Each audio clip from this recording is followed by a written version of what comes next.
আমি কখনো মা হতে পারবো না তা জেনেও আমাকে বিয়ে করলেন কেন? বাসর রাতে এমন একটা প্রশ্নের আশা হয়তো করেনি আমার বর। তারপরেও আমি তার উত্তরের আশায় আছি। জেনে শুনে কেন সে আমাকে বিয়ে করলো আমাকে জানতেই হবে।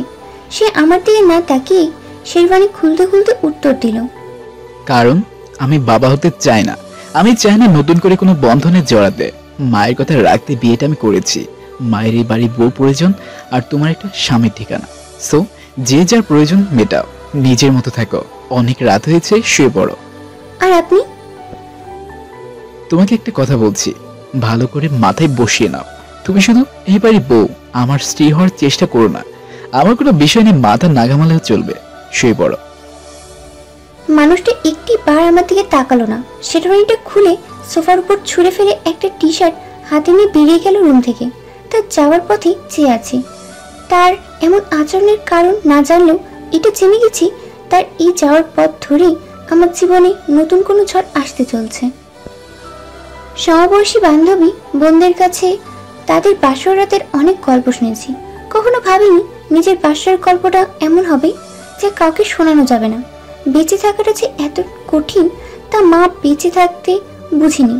মা চলে যেতেই সমাজ হাতে কলমে শিখিয়ে দিয়েছে বেঁচে থাকাটা কত কঠিন।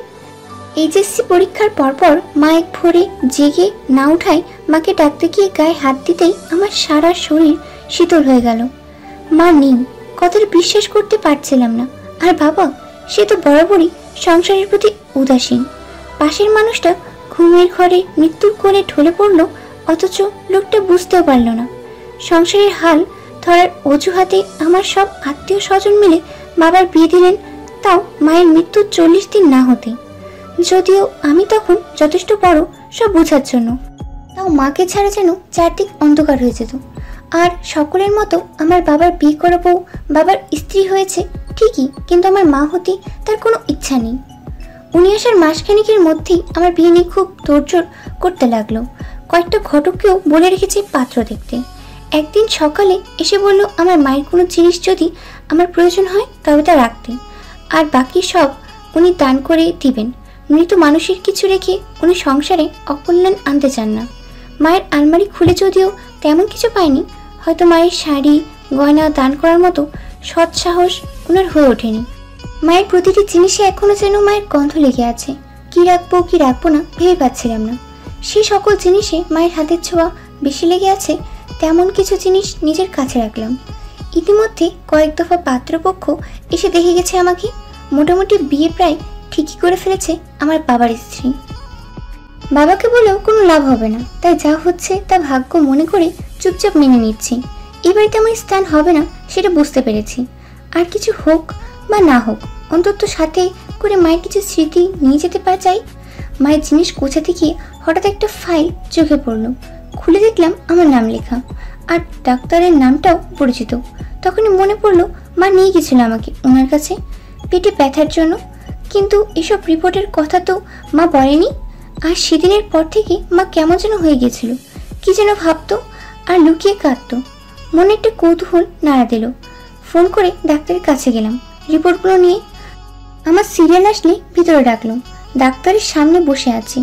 উনি জিজ্ঞেস করলেন কি সমস্যা। ফাইলটা এগিয়ে দিয়ে বললাম, এটাই আমার নাম লেখা। আমি জানতে চাই এটা কিসের রিপোর্ট। এটা তো অনেক আগের রিপোর্ট, এতদিন পর আসছো রিপোর্ট দেখাতে। আমি জানতাম না এটা সম্পর্কে। আসলে মা, ও মনে পড়েছে, তোমার মা এসেছিল রিপোর্টটা নিয়ে। তোমার মা তোমাকে কিছু বলেনি? না। কি হয়েছে ডাক্তার? তোমার কখনো পিরিয়ড হয়েছিল? ইয়ে মানে না। তো তোমার কাছে বিষয়টা অস্বাভাবিক লাগেনি? লেগেছে, কিন্তু মা বলল কারো কারো দেরিতে হয়। বুঝেছি, তোমার মা তোমাকে কিছুই বলেনি। আসলে আমি অনেক দুঃখিত তোমাকে ব্যাপারগুলো বলতে হচ্ছে, তবে তোমার নিজের ব্যাপারে ক্লিয়ার থাকা উচিত। আমি কিছুই বুঝতে পারছি না ডাক্তার। মা কি বলেছে বা আমার কি হয়েছে কিছুই বুঝতে পারছি না। ডাক্তার মনির মুখে বললেন, আসলে তুমি কখনো মা হতে পারবে না। ডাক্তারের মুখে কথাটা শুনে পায়ের নিচ থেকে যেন মাটি সরে গেল। চোখ থেকে আপনা আপনি পানি পড়ছে। ডাক্তার সান্ত্বনা দিয়ে বললেন, প্লিজ শক্ত হও। এটা কোনো রোগ নয় বা লজ্জাও নয়। তোমার জন্ম থেকেই জরায়ু নেই। এটা অনেকেরই হয়। আল্লাহ পাক সবাইকে কিছু থেকে বঞ্চিত করে। তবে তার 100 গুণ অন্যভাবে দেয়। তোমার জরায়ু জন্মগতভাবে তৈরি হয়নি, একে মেডিকেলের ভাষায় বলে মুলারিয়ান এজেনেসিস। এই কারণে তোমার পিরিয়ড হয়নি। আর এটা তো চোখ বা কিডনির মতো অর্গান নয়, প্রতিস্থাপন করা যায়, তবে তা খুব ব্যয়বহুল। আর বাংলাদেশে এটা পসিবল নয়।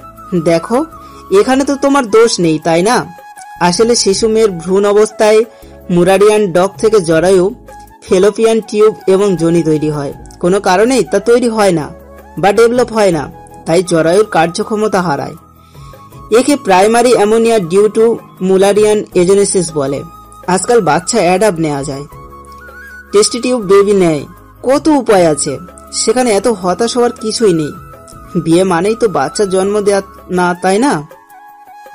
দেখো, পুরুষেরাও শারীরিক অক্ষমতা থাকে, যেমন আছে তার চিকিৎসাও ঠিক তেমনই আছে, এরও চিকিৎসা আছে। ডাক্তারের কোনো কথাই আমার কানে যাচ্ছে না। আমার বুক ফিরে কান্না আসছে। সারা জীবন শুনেছি নারী তখনই পরিপূর্ণ হয় যখন সে মা হয়। তবে কি আমি এক অপরিপূর্ণ নারী হয়ে থাকবো? মুহূর্তেই চোখের সামনে সব স্বপ্নগুলো ভেঙে যেতে দেখলাম। ডাক্তার উঠে এসে আমার কাঁধে হাত রেখে বলল, এত ভেঙে পড়ো না, তোমার সামনে এখনো পুরো জীবন পড়ে আছে। সব মানুষেরই কোনো না কোনো অক্ষমতা থাকে, তার মানে এই নয় যে জীবন থেমে যাবে। মা হওয়াটা একজন নারীর জন্য সব না। একজন নারী প্রথমে মা হয় তার মনে। মনে যদি মাতৃত্ব থাকে, তাহলে দেখো, কোনো না একটা কোনো উপায়ে তুমি ঠিকই মা হতে পারবে। নিজেকে শক্ত করো। ডাক্তারের কথার কোনো উত্তর দিতে পারিনি, শুধু তাকে জড়িয়ে ধরে খুব কেঁদেছিলাম। ডাক্তারের চেম্বার থেকে বেরিয়ে বাড়ির পথে হাঁটা ধরলাম। মায়ের বলা কথাগুলো বারবার কানে বাজছে। তখন মায়ের কথাগুলো বলার কারণ খুঁজে না পেলেও আজ পাচ্ছি। মা প্রায় আমাকে বোঝাতো, দেখ মনি, একটা মেয়েকে জীবনে অনেক কিছু সহ্য করতে হয়। সব মানুষের মাঝে সব গুণ একসাথে থাকে না। আমাদের সবাইকে আল্লাহ রব্বুল আলামিন কোনো কোনো দুর্বলতা দিয়েছে, আবার সেই দুর্বলতা দূর করার জন্য অন্য কোনো ক্ষমতাও দিয়েছে। কোনো একটা দুর্বলতার জন্য নিজেকে কখনো ছোট মনে করবি না, ঠিক আছে? আল্লাহ আমাদের শ্রেষ্ঠ জীব বানিয়েছেন, আমাদের বিবেক, বুদ্ধি, ধৈর্য, শক্তি দান করেছেন। সেসব কাজে লাগিয়ে নিজের দুর্বলতাকে দূর করতে হবে। যে কোনো পরিস্থিতি হোক, সেটা কঠিন বা সহজ, সবসময় ধৈর্য ধারণ করে আল্লাহর প্রতি বিশ্বাস রেখে তা মোকাবিলা করবি, বুঝলি? বাড়িতে এসে দেখি পাত্রপক্ষ বিয়ের সব জিনিস নিয়ে এসেছে। পরশুই আমার বিয়ে, কিন্তু এত বড় একটা কথা না জেনে কি করে বিয়ে করব? কি করব ভেবে পাচ্ছিলাম না। নিজের অক্ষমতার কথা লজ্জায় বলতেও পারছিলাম না। আমাদের সমাজে যাই ঘটুক, লজ্জাটা কেবল নারীর হোক, সেটা বিয়ে ভাঙা কিংবা ধর্ষণ অথবা মা না হতে পারা, সবকিছু লজ্জার বোঝাটা নারীকে নিতে হয়।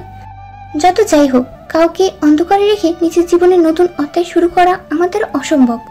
অনেক কষ্টে হৌবরের ফোনের নম্বর জোগাড় করে বাইরে গিয়ে ফোনের দোকান থেকে কল করে সবটা থেকে জানালাম, মিথ্যা দিয়ে শুরু কোনো সম্পর্কের ভবিষ্যৎ কখনো ভালো হতে পারে না। পরদিন গায়ে হলুদের লাগার আগেই পাত্রপক্ষ এসে বিয়ে ভেঙে দিল। তবে একটা উপকার করেছে ভদ্রলোক, বিয়ে ভাঙার সঠিক কারণটা আমার বাড়ির কাউকে বলেনি। বিয়ের জন্য দেওয়া শাড়ি গয়না ফেরত নিয়ে যাওয়ায় আমার বাবার স্ত্রী আমাকে অপয়া, অলক্ষীর উপাধিতে ভূষিত করে অনেক ভালো ভালো কিছু কথা বলে গেলেন। তারপরে আরো অনেক বিয়ের প্রস্তাব এসেছে, কিন্তু আমার অক্ষমতা জেনে কেউ বিয়ের জন্য আগায়নি। হয়তো সবার বাচ্চা জন্ম দেওয়ার জন্যই বউ চাই, বংশের প্রদীপ বলে কথা। মা যাওয়ার পর প্রথম বাবার সাথে কথা বললাম। যেহেতু বিয়ে হচ্ছেই না আর ভর্তিরও সময় আছে, তাই অনেক বুঝে ভার্সিটিতে ভর্তি হলাম। পড়াশোনায় নিজেকে যতটা সম্ভব ব্যস্ত রাখতাম, যাতে এইসব কথা মনে না পড়ে। তারপরেও দিন শেষে নিজের মনের কাছে ধর দিতেই হতো। মাকে খুব মনে পড়তো। হঠাৎ এক সকালে বাবার স্ত্রী তাড়াতাড়ি উঠে তৈরি হতে বললেন। বুঝতে পারলাম তার অতি উৎসাহের কারণটা। সাধারণ একটা জামা পরেই বসার ঘরে গেলাম। একজন মহিলা বসে আছে, সাথে একটা ছেলে। এক নজর তাকিয়ে বুঝতে পারলাম সে পাত্র। ভদ্রমহিলা আমাকে তার পাশে বসে কথা বলছেন, কিন্তু অবাক হলাম তার কথা শুনি। বিগত দিনে আসা পাত্রপক্ষের মতো উনি তেমন কোনো প্রশ্ন করলেন না। আমার পছন্দ, শখ এসব জানতে চাইলেন। এমনকি চুল, হাত, পা, হাঁটা কিছুই দেখতে চাইল না। পাত্রের সাথে আলাদা করে কথা বলতেই আমাদের বারান্দায় পাঠালো। আমার ছোট্ট ভাইকে দিয়ে। মা যাই হোক, পিতা তো একজনই, আর ভাইটা আমাকে অনেক ভালোবাসে। লোকটা সামনে বসে আছে, লোকটা একবারও চোখ তুলে তাকায়নি, কিছু বলা তো দূর। কথা না বাড়িয়ে নিজেই নিজের অক্ষমতার কথা তাকে জানালাম। কথাটা শুনে লোকটা একবার আমার দিকে তাকিয়ে উঠে বসার ঘরে চলে এলো। বুঝতে বাকি রইল না ইনিও স্বামী হতে চান না, বাবা হতে চান। ফলাফল জানাই ছিল, তাই উঠে আর নতুন কোনো উপাধি পেতে এগিয়ে যায়নি। অবাক লাগছে, সন্ধ্যা হয়ে গেছে, এখনো সবকিছু এত শান্ত কেন? এই শান্ত পরিবেশটা বড় কোনো ঝড়ের আভাস না তো? রাতের খাবার টেবিলে অবাক করে দিয়ে বাবা বলল সকালে যারা এসেছিল তারা বিয়েতে রাজি, সামনে শুক্রবার বিয়ে, আমি চলে যাব এই খুশিতে। বাবার স্ত্রী রীতিমতো আনন্দে ফুটছেন। সব চিনো কেন বিয়েতে রাজি হলেন সেটাই মাথায় ঢুকছে না। অনেক চেষ্টা করেও তাদের কারোর সাথে যোগাযোগ করতে পারিনি। দেখতে দেখতে বিয়ের দিন চলে এলো। হলুদ দিয়ে গোসল করে সেই বিকেল থেকে আমাকে এক প্রকার নজরবন্দি করে রেখেছে বাবার স্ত্রী। তার ধারণা আমি বিয়ে ভাঙতে কিছু না কিছু করবই। বিয়ে বাড়ির হইচই কিছুই আমার ভালো লাগছে না। মনের মধ্যে একটা কথাই খচখচ করছে, বংশ রক্ষার ক্ষমতা নেই জেনেও কেন বিয়ে করছেন ভদ্রলোক? বিয়ের পর বিদায়ের সময় ভাইটাকে জড়িয়ে ধরে অনেক কেঁদেছি। বাবার চোখে পানি দেখে কিছুটা অবাক হয়েছিলাম। এই বাড়িতে বরণ করে সব নিয়ম কানুন শেষ করে বাসর ঘরে বসিয়ে দিয়ে গেল কয়েকজন মিলে। ঘড়িতে রাত 1:10। দেহের ক্লান্তির চাইতে মনের ক্লান্তি বেশি ভর করেছে। মনটাকে অস্থির করে দেওয়া প্রশ্নটার উত্তর জানতে এতটাই মরে হয়ে উঠেছিলাম যে মানুষটা ঘরে আসতেই প্রশ্নটা করে বসলাম। দূর থেকে মুয়াজ্জিনের আজানের শব্দে ঘোর কাটলো। বারান্দা থেকে রুমে ঢুকতেই পিছনের দিকে চোখ গেল। ফুলগুলো তাদের সৌন্দর্য হারিয়ে মলিন হয়ে গেছে। নেই তাদের সেই মন মাতানো সৌরভ। কেউ হয়তো খুব যত্ন করে সাজিয়েছিল এই বাসর। তার মনে হয়তো কামনা ছিল এই ফুলের মতো সুন্দর হবে আমার বাসরাত। এভাবেই ভালোবাসার সৌরভে ভরে উঠবে আমাদের দাম্পত্য জীবন। কিন্তু কোনো কোনো ফুল যে সৌরভ ছড়ানোর আগে ঝরে যায়, যেমনটা আমি। নামাজ পড়ে বিছানা পরিষ্কার করে বিছানায় শরীর রাখতেই চোখে রাজ্যের ঘুম নেমে এলো। ঘড়িতে চোখ পড়তেই দেখি 8:20। এত দেরি হয়ে গেছে? ওই বাড়িতে 6টার পর উঠলেই অনেক কথা শুনতে হতো। কোনো একদিন দেরি হলে, কোনো কাজ বাকি থাকলে সেদিন আর ফার্স্টেই যাওয়া হতো না। নামাজ পড়ে ঘুমালেই এই সমস্যা হয়, ঘুম ভাঙেই না। এই তো শ্বশুরবাড়ি, না জানি কত কিছু অপেক্ষা করছে। ভয় ভয়ে নিচে নেমে দেখি আমার শাশুড়ি টেবিল গোছাচ্ছেন। আমি শাশুড়ি মায়ের কাছে গিয়ে তাকে সালাম করতে নিলে তিনি আমাকে বাধা দিয়ে জড়িয়ে ধরলেন। শাশুড়ি নামক মানুষটাকে যত দেখছি ততই অবাক হচ্ছি। একটা মানুষ এত সহজে কাউকে নিজের সন্তানের মতো আপন করে নিতে পারে তা ওনাকে না দেখলে কখনোই জানতে পারতাম না। ওনার নামের মতো মনটাও মমতায় পরিপূর্ণ। সবচেয়ে অবাক হয়েছি ওনার মুখে মনি ডাকটা শুনে। স্কুলে, কলেজে, এমনকি আত্মীয় স্বজন সবাই আমাকে মনিরা বলে ডাকে, শুধু মা আমাকে মনি বলে ডাকত।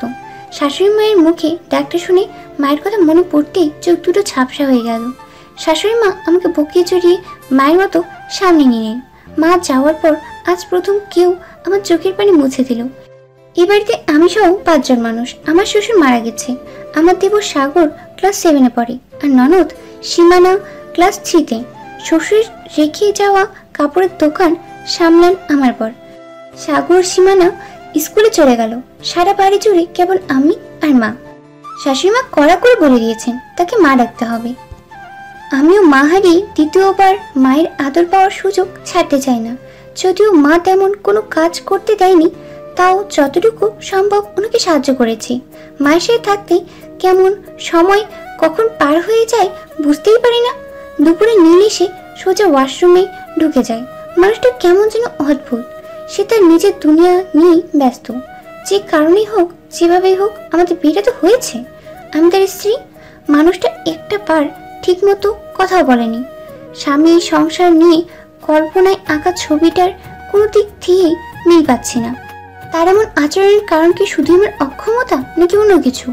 অন্য সব মেয়ের মতো আমিও স্বামী সংসার নিয়ে অনেক স্বপ্ন সাজিয়েছিলাম, কিন্তু নিমিষে তা ভেঙে চুরমার হয়ে গেল। সীমানার ডাকে ভাবনার জগৎ থেকে বেরিয়ে এলাম। মা ডাকছে বলেই হাত ধরে টেনে আমাকে সাথে নিয়ে চললো। মেয়েটা দেখতে এত মিষ্টি যে কেউ আদর করবে, আর একদিনে এমন ভাবে মিশে গেছে যেন কতদিন ধরে চিনে আমাকে। দুপুরের পর থেকে শুয়ে বসে সময় কাটেছে। সন্ধ্যায় নামাজ পড়ে মায়ের রুমে গিয়ে দেখি মা কাপড় গোছাচ্ছেন, সাগর আর সীমানা পড়ছে। আমাকে দেখে মা ডেকে কাছে বসালেন। কথায় কথায় মা বললেন উনি আমাকে রাস্তায় কোনো বাচ্চাকে খাবার কিনে খাওয়াতে দেখেছেন, সেখানে দেখে উনি আমাকে পছন্দ করেন আর সেই দোকানের কাছে খোঁজ নিয়ে আমাকে বাসায় আসেন। বিয়ের প্রস্তাব নিয়ে মা চলে যাওয়ার পর থেকে যখনই শুনি কোনো বাচ্চার মা নেই, বুকের ভেতরটা মোচড় দিয়ে ওঠে। যখনই সুযোগ পাই চেষ্টা করি মাহারা একটি শিশুর মুখে একবারের জন্য হলেও হাসি ফুটিয়ে তুলতে।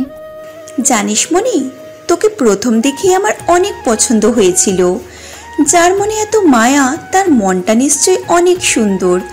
আমি সবসময় তোর মতো মিষ্টি একটা মেয়েকে আমার ছেলের বউ করতে চেয়েছি, আর আল্লাহ তা কবুল করেছেন। আমার আর কিছুই চাওয়ার নেই। আল্লাহ আমার সব সন্তানকে ভালো রাখুক, সুখে রাখুক, এটাই কামনা করি সব সময়। আমি জানি আমার ছেলেটা একটু গম্ভীর স্বভাবের, কিন্তু ওর মনটা খুব ভালো। দেখিস ও ঠিক সংসারী হবে, আর একটা বাচ্চা চলে আসলে আরও দায়িত্ববান হয়ে উঠবে। আমার নাতি নাতনি হলে আমি সারাদিন তার সাথে সময় কাটাবো।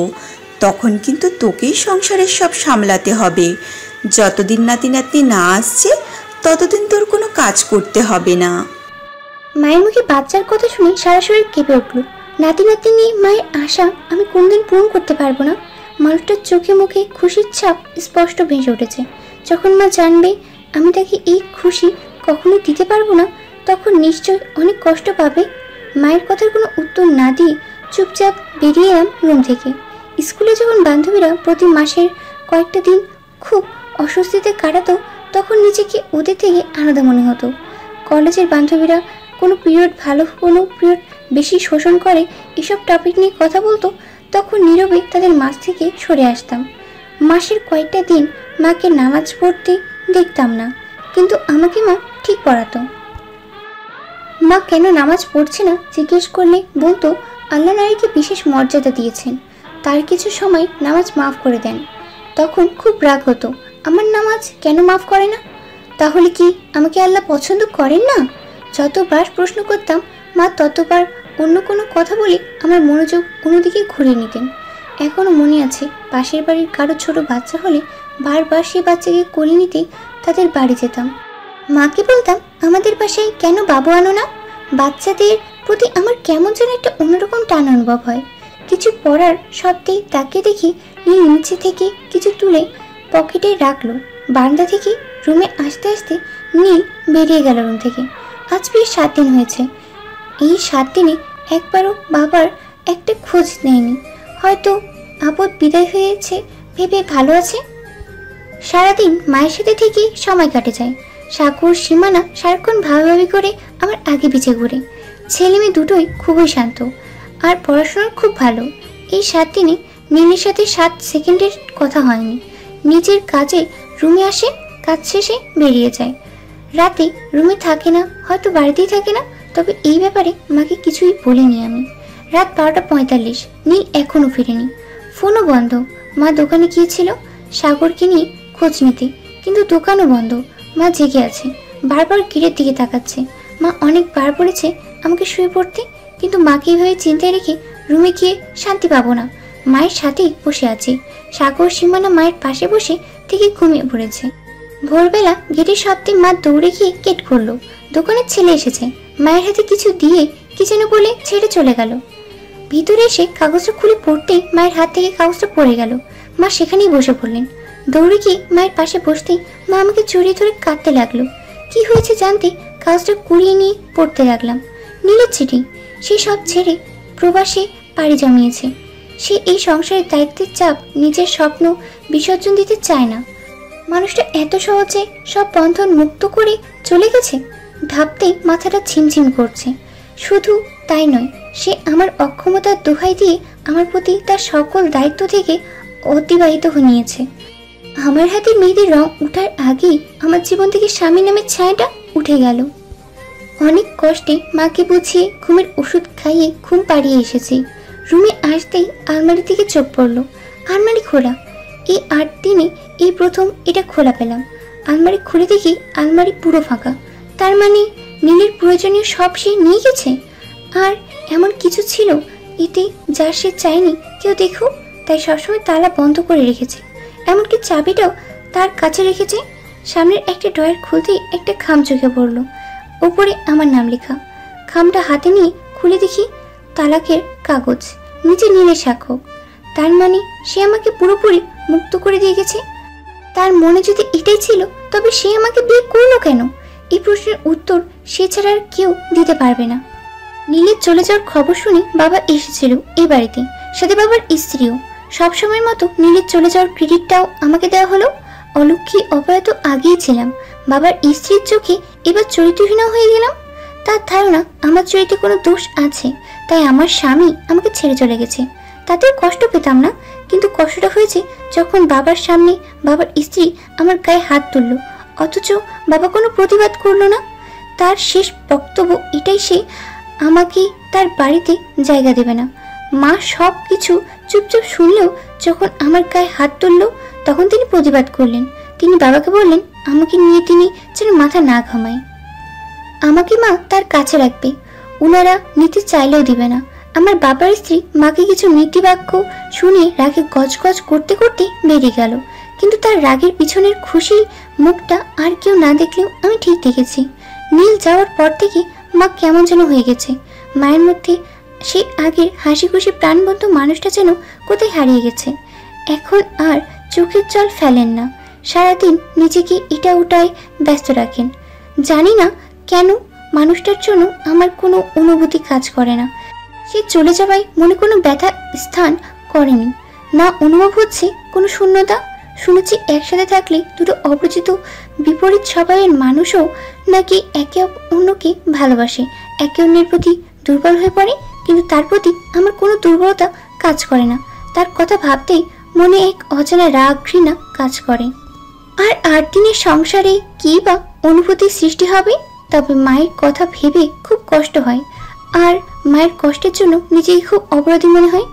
সংসার চালানোর একমাত্র মাধ্যম ছিল দোকান, কিন্তু সে মাধ্যমটাও শেষ করে দিয়ে চলে গেছে নীল। দোকান বিক্রি করে সে বিদেশ গমন করেছেন। মায়ের জমানো কিছু টাকা ছিল, তাতেই চলছে সংসার। সামনে আমার ফাইনাল পরীক্ষা, ভাবছি পরীক্ষা দিব না, মাকে কিছুই জানাইনি, কিন্তু মা কি করে জানি না সব চিনি আমাকে পরীক্ষা দিতে বললেন। নিজে গিয়ে সব টাকা দিয়ে এসেছেন। সন্ধ্যা হতে আমাকে সাগর সীমানার সাথে পড়তে বসিয়ে দেন। কথায় আছে অল্প শোকে কাতর আর অতি শোকে পাথর। হয়তো বেশি কষ্টে মাও তেমনটাই হয়ে গেছে। মায়ের অজান্তেই আমি বহুবার নীলের সাথে যোগাযোগ করার চেষ্টা করেছি, যদি কোনোভাবে বুঝিয়ে তাকে ফিরতে আনা যায়। মায়ের মুখের হাসি একমাত্র তার ফিরে আসাতেই ফুটানো সম্ভব। আমি যদি তার সমস্যার কারণ হয়ে থাকি তবে আমি চলে যাব তার জীবন থেকে। এতে যদি আমার অপরাধবোধ কিছুটা কমে। মায়ের এমন অবস্থা আমি সহ্য করতে পারছি না। সাগরের কাছে জেনেছি নীলের কিছু বন্ধুর কথা, তাদের কারোর সাথে নীলের কোনো যোগাযোগ নেই। শুধু এটাই জানতে পেরেছি সে কাতার গেছে। ভার্সিটি থেকে ফেরার পথে একদিন রাস্তায় আমার কলেজ ফ্রেন্ড সীমা আর তার ভাইয়ের সাথে দেখা। কথায় কথায় জানতে পারলাম সেই ভাইয়া কাতার থাকেন। মাকে না বলে একদিন সেই ফ্রেন্ডের বাসায় গিয়ে ওকে সব বললাম। ওর ভাইকেও বলেছে। ওর ভাই বলল উনি প্রায় অনেককেই চিনেন কাতারের প্রবাসী বাংলাদেশিদের। উনাকে নীলের কথা বললাম, একটা ছবিও দেখিয়েছি, কিন্তু উনি চিনতে পারেনি। মনে ছোট্ট একটা আশা বাসা বেঁধেছিল, তাও শেষ হয়ে গেল। আমার পরীক্ষার পর একদিন হঠাৎ কোনো আননোন নাম্বার থেকে ফোন আসলো, আর নাম্বারটাও কেমন যেন অন্য নাম্বারের মতো না। ফোন রিসিভ করতেই অপর পাশ থেকে বলল, হ্যালো, মনিরা বলছো? জি, আপনি কি? আমি সৌরভ, সীমার ভাই।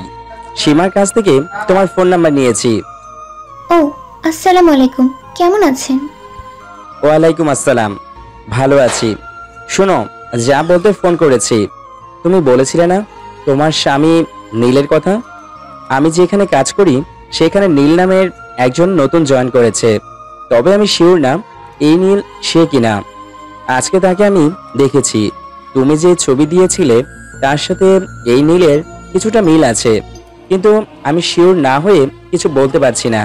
আমি তোমাকে তার ছবি পাঠাচ্ছি, তুমি তোমার ইমো বা ফেসবুক আইডি আমাকে দাও। আমার তো সেসব কিছুই নেই। আচ্ছা ঠিক আছে, কাল ওখানের বিকাল 5টায় কোনো দোকানে থেকো যেখানে নেট আছে, আমি তোমাকে ফোন দিব।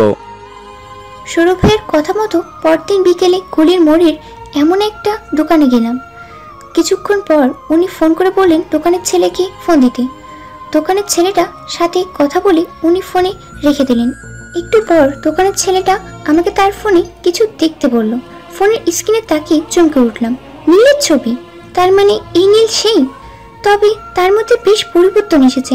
আগের ছবিটার সাথে এখনকার ছবির তেমন কোনো মিল নেই, কিন্তু উনার কপালের উপরের তিলটা এখনো আগের মতোই আছে। বাসায় এসে ভাবছি মাকে নীলের কথা বলবো কি বলবো না। কয়েকবার গিয়েওছে মায়ের কাছে, কিন্তু কি বলবো বুঝে উঠতে না পেরে ফিরে এসেছি। রাত 12টার দিকে সেই নাম্বার থেকে আবার ফোন আসলো। আমি বললাম যে এই সেই নীল। সৌরভ ভাইয়া আমাকে একটা ফোন নাম্বার লিখতে বললেন। উনি বললেন এটা নীলের ফোন নাম্বার। আমি অনেক ভেবে চিন্তে ফোন দিয়ে দিলাম নীলকে। কল যাচ্ছে কিন্তু ধরছে না। কয়েকবার তারপর ধরলো, কিন্তু কোনো মহিলা কণ্ঠে বলল নীল বাইরে আছে, পরে ফোন করতে। আমি আর কিছুই বলিনি। পরের দিন আবারও ফোন দিলাম। এবার নীল ফোন ধরলো, তবে আমার পরিচিত দিতেই উনি বিরক্ত হয়ে যা ইচ্ছা বলতে লাগলো। একবারও মায়ের কথা বা সাগর সীমানার কথা জানতে চাইনি। আমি কিছু বলতে যাব তার আগেই ফোন কেটে গেল। পরে আবার ফোন দিয়েছি, কিন্তু ব্যালেন্স না থাকায় ফোন যায়নি। পরের দিন ফোনে রিচার্জ করে ফোন দিলাম, কিন্তু যাচ্ছে না। বিকেলে সেই দোকানে গিয়ে ছেলেকে দেখলে ছেলে বলল এই নাম্বার ব্লক করে রেখেছে, এই নাম্বার থেকে ফোন যাবে না। হাতে যে টাকা আছে তাতে বড় জোর 2 মিনিট কথা বলা যাবে। দোকান থেকে কল করলাম। আমার কণ্ঠ শুনেই নীল রেগে গেল। প্লিজ ফোন রাখবেন না, শুধু একবার আমার কথা শুনুন। আমি সত্যি বলছি, আর আপনাকে বিরক্ত করব না। কি বলবে তাড়াতাড়ি বলো, আমার সময় নেই। আপনি কিছু না বলে কেন হঠাৎ এভাবে চলে গেলেন? আপনি চলে যাওয়ায় মা অনেক কষ্ট পেয়েছে। আপনি একবার মায়ের সাথে কথা বলুন। আমি যদি কোনো ভুল করে থাকি তবে আমাকে যা শাস্তি দিতে চান দিন, কিন্তু আপনার আপনজনদের কষ্ট দিবেন না।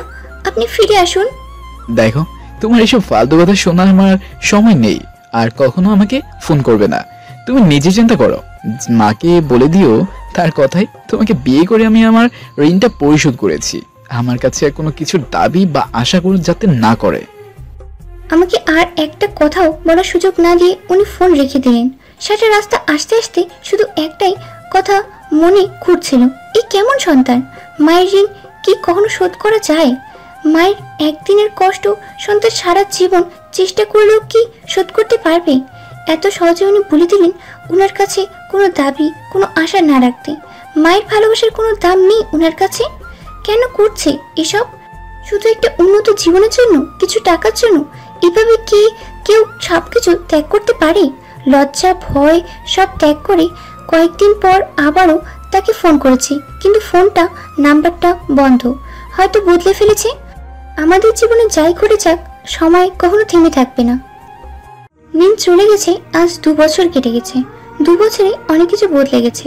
বদলায়নি এবারের মানুষগুলোর জীবন। মা আজও তেমনই নীরব। আমি পাশের একটা স্কুলে চাকরি করি, যা টাকা পাই নিজের খরচ চলে। মা বারণ করেছিল, কিন্তু আমি জোর করে চাকরিটা নিয়েছি। সরকারি কোনো চাকরি হচ্ছে না, টাকার জন্য বেসরকারিতে হচ্ছে না, কোনো সুপারিশের জন্য। তাও কয়েকটা জায়গায় চাকরির জন্য ইন্টারভিউ দিয়েছি। নতুন সকাল নিয়ে আসে নতুন বার্তা, নতুন দিন, কিন্তু সেই সকালটাই এমন বার্তা আনবে তা ভাবতে পারিনি। সকালে ঘুম থেকে উঠে নিচে নামতে দেখি মা ওঠে না, পড়ে আছে। তাতেই হাসপাতালে নেওয়া হলো, কিন্তু 4 ঘন্টার মাথায় মা আমাদের ছেড়ে পৃথিবীকে বিদায় জানিয়ে চলে গেলেন। ডাক্তার জানালেন অনেক আগে থেকেই মায়ের কিডনির সমস্যা ছিল, কিন্তু মা কখনো এই কথা আমাকে বা কাউকে বলেনি। নিজের রোগটা নিজের মধ্যেই চেপে রেখেছেন। মায়েরা কেন এমন চাপা স্বভাবের হয়? সন্তানের কোনো সমস্যা হলে তারা না বললেও বুঝে নেয়, অথচ নিজের এত বড় একটা রোগ হাসি মুখের আড়ালে লুকিয়ে রেখেছেন। কেন একটাবার সুযোগ দিল না তার জন্য কিছু করার? কেন একবার ভরসা করলো না আমার উপর? কেন এক সন্তান হারা মা অন্য সন্তানদের নিজের থেকে দূরে ঠেলে দিলেন? জীবনে যাকে আঁকড়ে ধরেছি তাকেই হারিয়েছি। মাঝে মাঝে জীবনের প্রতি খুব অভিমান হয়। কেড়ে যদি নিবে কেন বাঁধি মায়ের বাঁধনে? নাকি আমি বাঁধতে পারি না কাউকে? ভাবিমা, আয়। সীমানা স্কুলের জন্য রেডি হয়ে হাতে চিরুনি ফিতা নিয়ে দাঁড়িয়ে আছে। মেয়েটা যেন বয়সের আগেই বড় হয়ে যাচ্ছে, নিজে নিজেই সব কাজ করে ফেলে, অথচ ওর বয়সী বাচ্চারা এখনো মায়ের হাতে খাবার খেতে বায়না করে। মা প্রায় সাগর সীমানাকে বলতো, বড় ভাবি মায়ের মতো, আমি থাকি আর না থাকি কখনো তোদের ভাবিকে কষ্ট দিবি না, সবসময় ভাবির কথাকে আমার কথা মনে করবি, যে যাই বলুক তোর ভাবির আদেশ সবসময় পালন করবি। মা যাওয়ার পর সাগর সীমানার জন্য আমি ভাবি থেকে ভাবি মা হয়ে গেলাম। এক সময় জীবনের প্রতি খুব অস্বস্তি লাগতো, নিজেকে শেষ করে দিতে মন চাইতো, কিন্তু সর্বহারা এই দুটো ছেলে মেয়েকে রেখে চলে যাওয়ার সাহস আমার হয়নি। এই বাড়িতে এসেছি, এক যুগ কেটে গেছে, সময় তার নিজস্ব গতিতে চলছে, সে কারোর জন্য থেমে থাকে না। অনেক কিছু বদলে গেছে এই এক যুগে, শুধু বদলায়নি আমাদের তিনটে মানুষের সম্পর্কের বন্ধনটা। এখনো সাগর সীমানার সেই ছোট্টবেলার মতো আমার আগে পিছে ঘোরে ভাবিমা ছাড়া তাদের কোনো কিছু চলে না। আজ সাগরের অনার্স পরীক্ষার রেজাল্ট, জানি সবসময়ের মতো আজও ভালো করবে, তারপরেও মনটা কেমন যেন করছে। মায়ের রুমে বসে আছি, মা যাওয়ার পর রুমের সবকিছু তেমনই রেখেছি। এই রুমটাতে আসলে আজও মাকে অনুভব করতে পারি, মনে হয় যেন সব কিছুতেই এখনো মায়ের ছোঁয়া লেগে আছে। প্রতিদিন কয়েকবার এসে মায়ের সব জিনিসে হাত বুলিয়ে মায়ের স্পর্শ নেওয়ার চেষ্টা করি। স্কুলের চাকরিটা ছেড়ে দিয়েছি অনেক আগে, অর্ধেক দিন বাইরে থেকে ছেলে মেয়ে দুটোর যত্ন নিতে পারছিলাম না। আগে টিউশনি করে নিজের পড়ার খরচ চালাতাম, তেমনি কয়েকটা টিউশনি করে কোনো রকম চলতো, কিন্তু সাগর সীমানার স্কুলের বেতন দিতেই একটু টানটানি হয়ে যেত। যখন বাইরে বেরোতাম নানান লোক নানান কথা বলতো, সামনে অনেকটা বাজে মন্তব্য করতো, কিন্তু কারোর কথায় কান দেয়নি। আমার শুধু একটাই লক্ষ্য ছিল, যেভাবেই হোক সাগর সীমানাকে মানুষ করা। এর জন্য আমি জীবনের শেষ দিন পর্যন্ত চেষ্টা চালিয়ে যাব। এখন আর বাইরে গিয়ে পড়াই না, ছেলেমেয়েরা বাড়িতে এসে পড়ে। মা সব জানার পরেও আমার অক্ষমতা নিয়ে কখনো কোনো কথা বলেনি, কিন্তু হঠাৎ মা মারা যাওয়ার আগের রাতে আমাকে ডেকে পাশে বসিয়ে বলল, মনি, তোকে একটা কথা বলতে চাই, যদিও এই কথা খুব কম মানুষই জানে।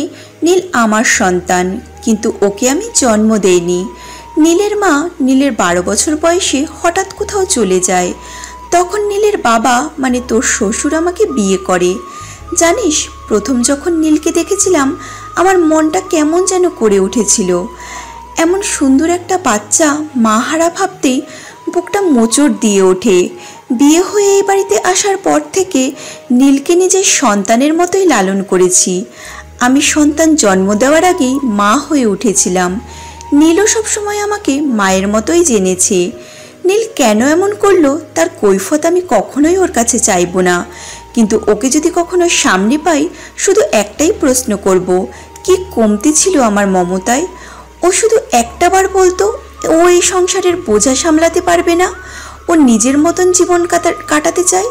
নিজের সর্বস্ব দিয়ে ওকে স্বপ্ন পূরণ করার ব্যবস্থা করে দিতাম, কিন্তু ও কিছুই চাইল না। নিজের মায়ের উপর একটু বিশ্বাস করতে পারল না, আমাকে সারা জীবনের জন্য অপরাধী করে চলে গেল। আমি নিজ হাতে তোর জীবনটা নষ্ট করে দিলাম, তুই পারলে আমাকে মাপ করে দিস মনি। আমি তোকে সারা জীবনের জন্য দুঃখের সাগরে ভাসিয়ে দিলাম। আমার নিজের মাতৃত্বের প্রতি খুব বিশ্বাস ছিল রে। আমি জানতাম আমার শিক্ষা কখনো নীলকে কোনো অন্যায় করতে দেবে না, কিন্তু নীল আমার সব জানা সব বিশ্বাস মিথ্যে করে দিল। কথাগুলো বলতে গিয়ে বারবার মায়ের গলা ধরে আসছিল। মাকে জড়িয়ে ধরে চোখের পানি আর আটকাতে পারলাম না। মা, তুমি কোনো অপরাধ করনি, তুমি আমাকে আমার জীবনের সবচেয়ে বড় উপহার দিয়েছ। আমার কারোর প্রতি কোনো অভিযোগ নেই, আমি আর কিছু চাই না, শুধু তুমি সব সময় আমার পাশে দেখো। আমি থাকি আর না থাকি নিজেকে কখনো একা মনে করবি না। আমি তোকে জন্ম দেইনি, কিন্তু অল্প দিনের জন্য হলেও তোকে আমি নিজের মেয়ের মতোই জেনেছি। আমি তোকে কিছুই দিতে পারলাম না, শুধু দোয়া করি তুই সব সময় সুখে থাক। দেখিস এক সময় তোর দুঃখের দিন শেষ হবে। কখনো নিজের দুর্বলতার জন্য নিজেকে ছোট মনে করবি না।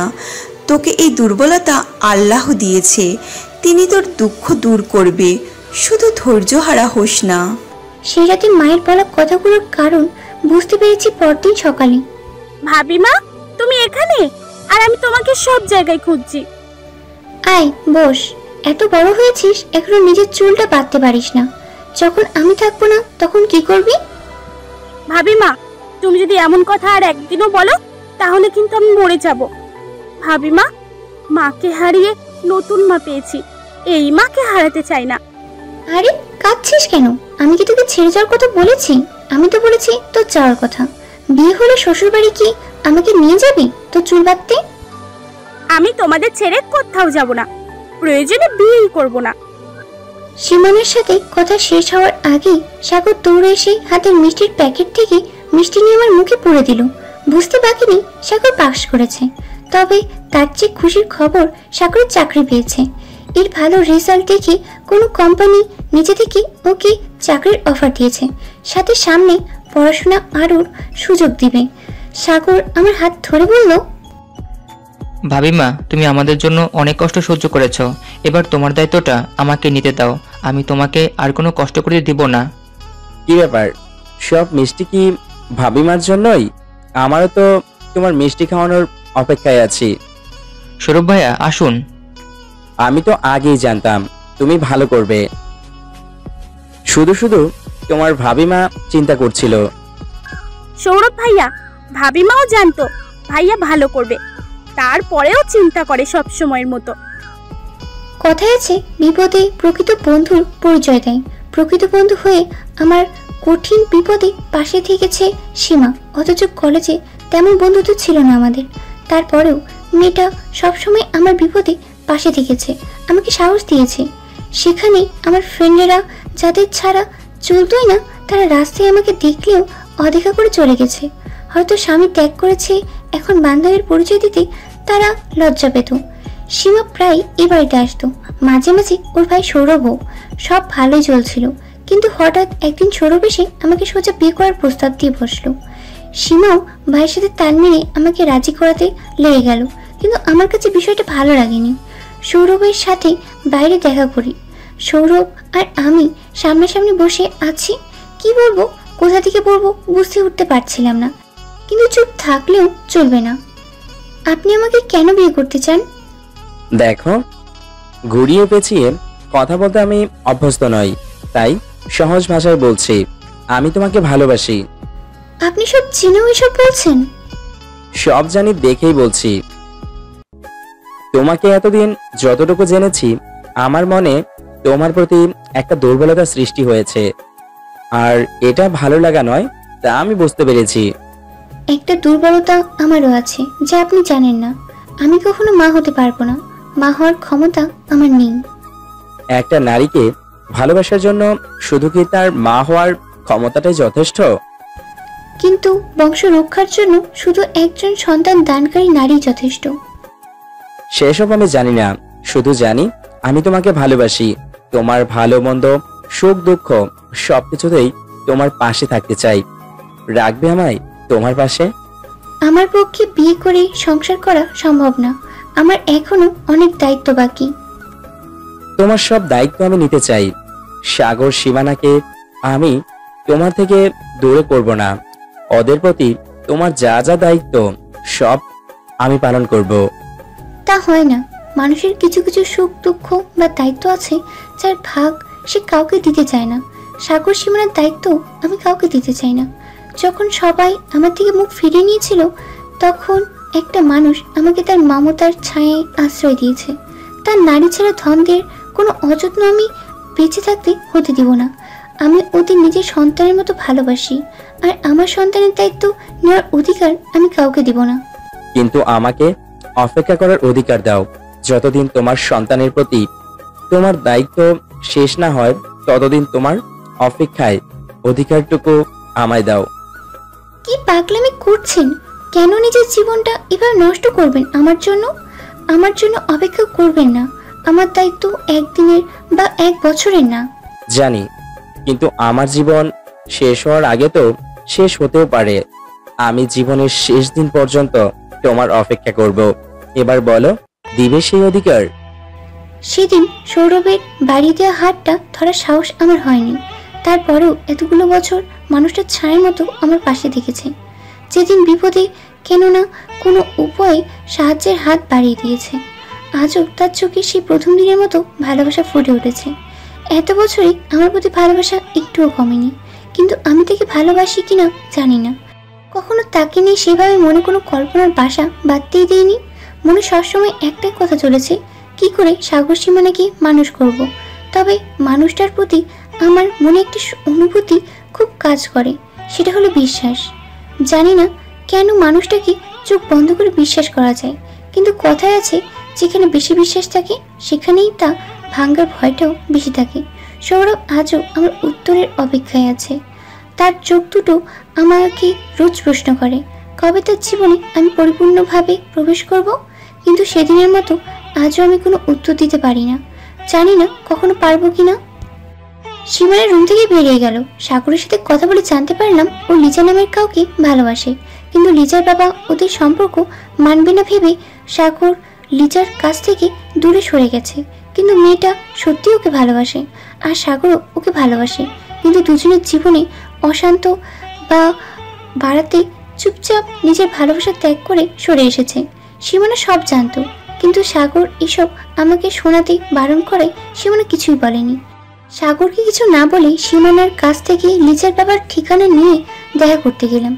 প্রথমে উনি মানতে চায়নি, একমাত্র মেয়েকে এমন মধ্যবিত্ত পরিবারে বিয়ে দিতে তিনি রাজি নন। অনেক বোঝানোর পর মেয়ের ভালোবাসার খাতিরে ভদ্রলোক রাজি হলেন। সন্ধ্যার পর বরযাত্রী বেরিয়ে গেল বউ আনতে। আমি নতুন বউ বরণ করার সব প্রস্তুতি শেষ করে বাইরে আসতেই শব্দ পেলাম ওদের আসার। নতুন বউকে বরণ করে ঘরে নিলাম। লিজা মেয়েটা খুবই ভালো, যেমন দেখতে সুন্দরী তেমন ভালো ওর ব্যবহার। এত বড় লোকের মেয়ে হয়েও আমাদের পরিবেশে নিজেকে খুব সহজে মানিয়ে নিয়েছে। সাগর সীমানের মতো লিজাও ভাইমা বলে ডাকে আমাকে। সাগর লিজা দুজনেই চাকরি করে, সকালে বেরিয়ে যায়, আসতে আসতে সন্ধ্যা। সীমানা বিকালে আগে ফেরে না। সারা বাড়িতে আমি একাই থাকি। সাগর জেদ করে আমার সব টিউশনি বাদ দিয়েছে। সময় কাটাতে ঘরে টুকটাক কাজ করেই দিন পার করি। সেদিন মোড়ের মার্কেটের সামনে নীনা আন্টির সাথে দেখা।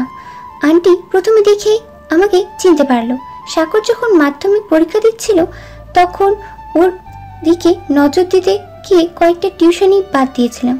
তখন আমাদের ওপর তলার 3টা রুম ভাড়া দিয়েছিলাম নীনা আন্টির কাছে। নীনা আন্টি খুব মিশুক মানুষ, কখনো মনে হয়নি উনি ভাড়াটিয়া, মনে হয়েছে নিজেদের পরিবারের একজন। উনার মেয়ে সীমানার সাথে খেলতো।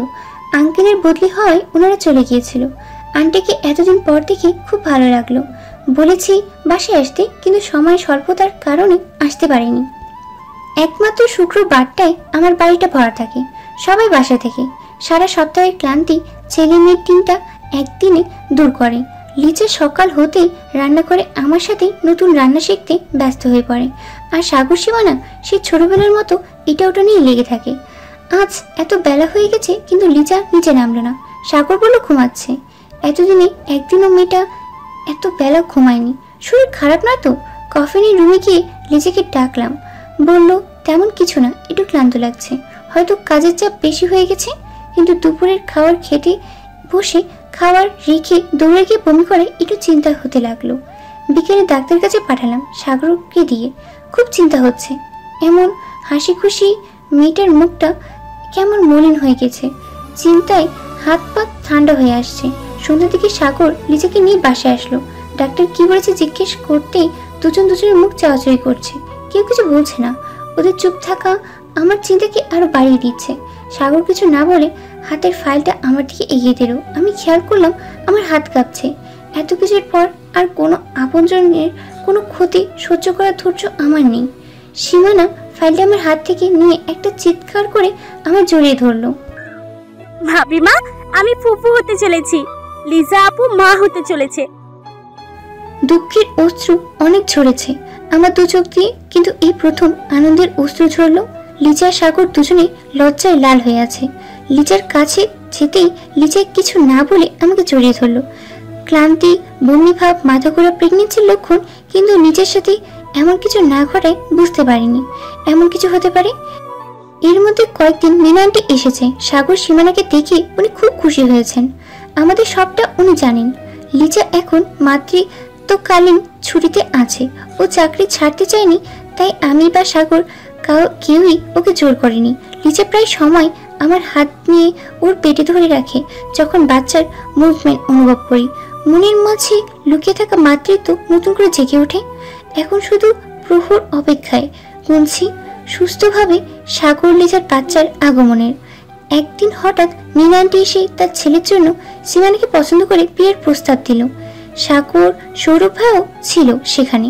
নীনা আন্টি সবার সামনে বলল, আমি জানি মনিরা, তুমি সীমানাকে নিয়ে কি স্বপ্ন দেখেছ। আমি কথা দিচ্ছি তোমার স্বপ্ন পূরণ হবে। আমার ছেলে নিজে একজন ডাক্তার, সে তার বউর পড়াশোনা নিয়ে কখনো বাধা দেবে না।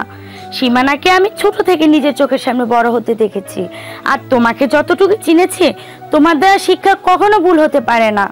তোমাদের কোনো আপত্তি না থাকলে আমি সোজা বিয়ে পড়িয়ে নিয়ে যেতে চাই সীমানাকে। নীনা আন্টির ছেলে আমাদের বাড়িতে থাকতো না, বাইরে থেকে পড়াশোনা করতো। এর আগে ওকে আমি দেখিনি। সীমানার মতামত জানতে চাইলে ও বলল, আমি ওর জন্য যা সিদ্ধান্ত নিব ওটাই ও রাজি। নীনা আন্টির ছেলে আকাশ মায়ের পছন্দকে নিজের পছন্দ বলে তার মতামত জানিয়েছে। সেই রাতেই আকাশ সীমানার বিয়ে কাজ সম্পন্ন করা হলো, কিন্তু সামনে সীমানার ইয়ারফানের পরীক্ষা থাকায় ওনারা সীমানাকে এই বাড়িতেই রেখে গেল। সীমানার বিয়ে সপ্তাহখানিক পর লিজার ছেলে হয়েছে। একসাথে এত খুশি আমার জীবনে আসবে তা স্বপ্নেও ভাবতে পারিনি। আজ মায়ের কথা মনে পড়ছে খুব। আজ মা থাকলে তার ছেলে মেয়ের সুখ দেখে মনের কষ্ট কিছুটা হলেও ভুলে যেতেন। সীমানার পরীক্ষার পর ঘরোয়াভাবে ছোট অনুষ্ঠান করে সীমানাকে নীনা আন্টি তার বাড়িতে নিয়ে গেল। বিদায়ের সময় মেয়েটা খুব কেঁদেছে। একটা মেয়েকে বিদায় দিতে কতটা কষ্ট হয় একজন মায়ের, তা সেদিন বুঝতে পেরেছিলাম। সারা রাত আমার ঘুম হয়নি, কেমন খালি খালি লেগেছে ঘরটা। লিজা এখন পুরোপুরি সুস্থ, ছেলের বয়স 3 মাস। সুখের সময় কিভাবে কেটে যায় তা আমরা বুঝতে পারি না। ঘুমের ঘরে দরজা ধাক্কানোর শব্দে ঘুম ভেঙে গেল।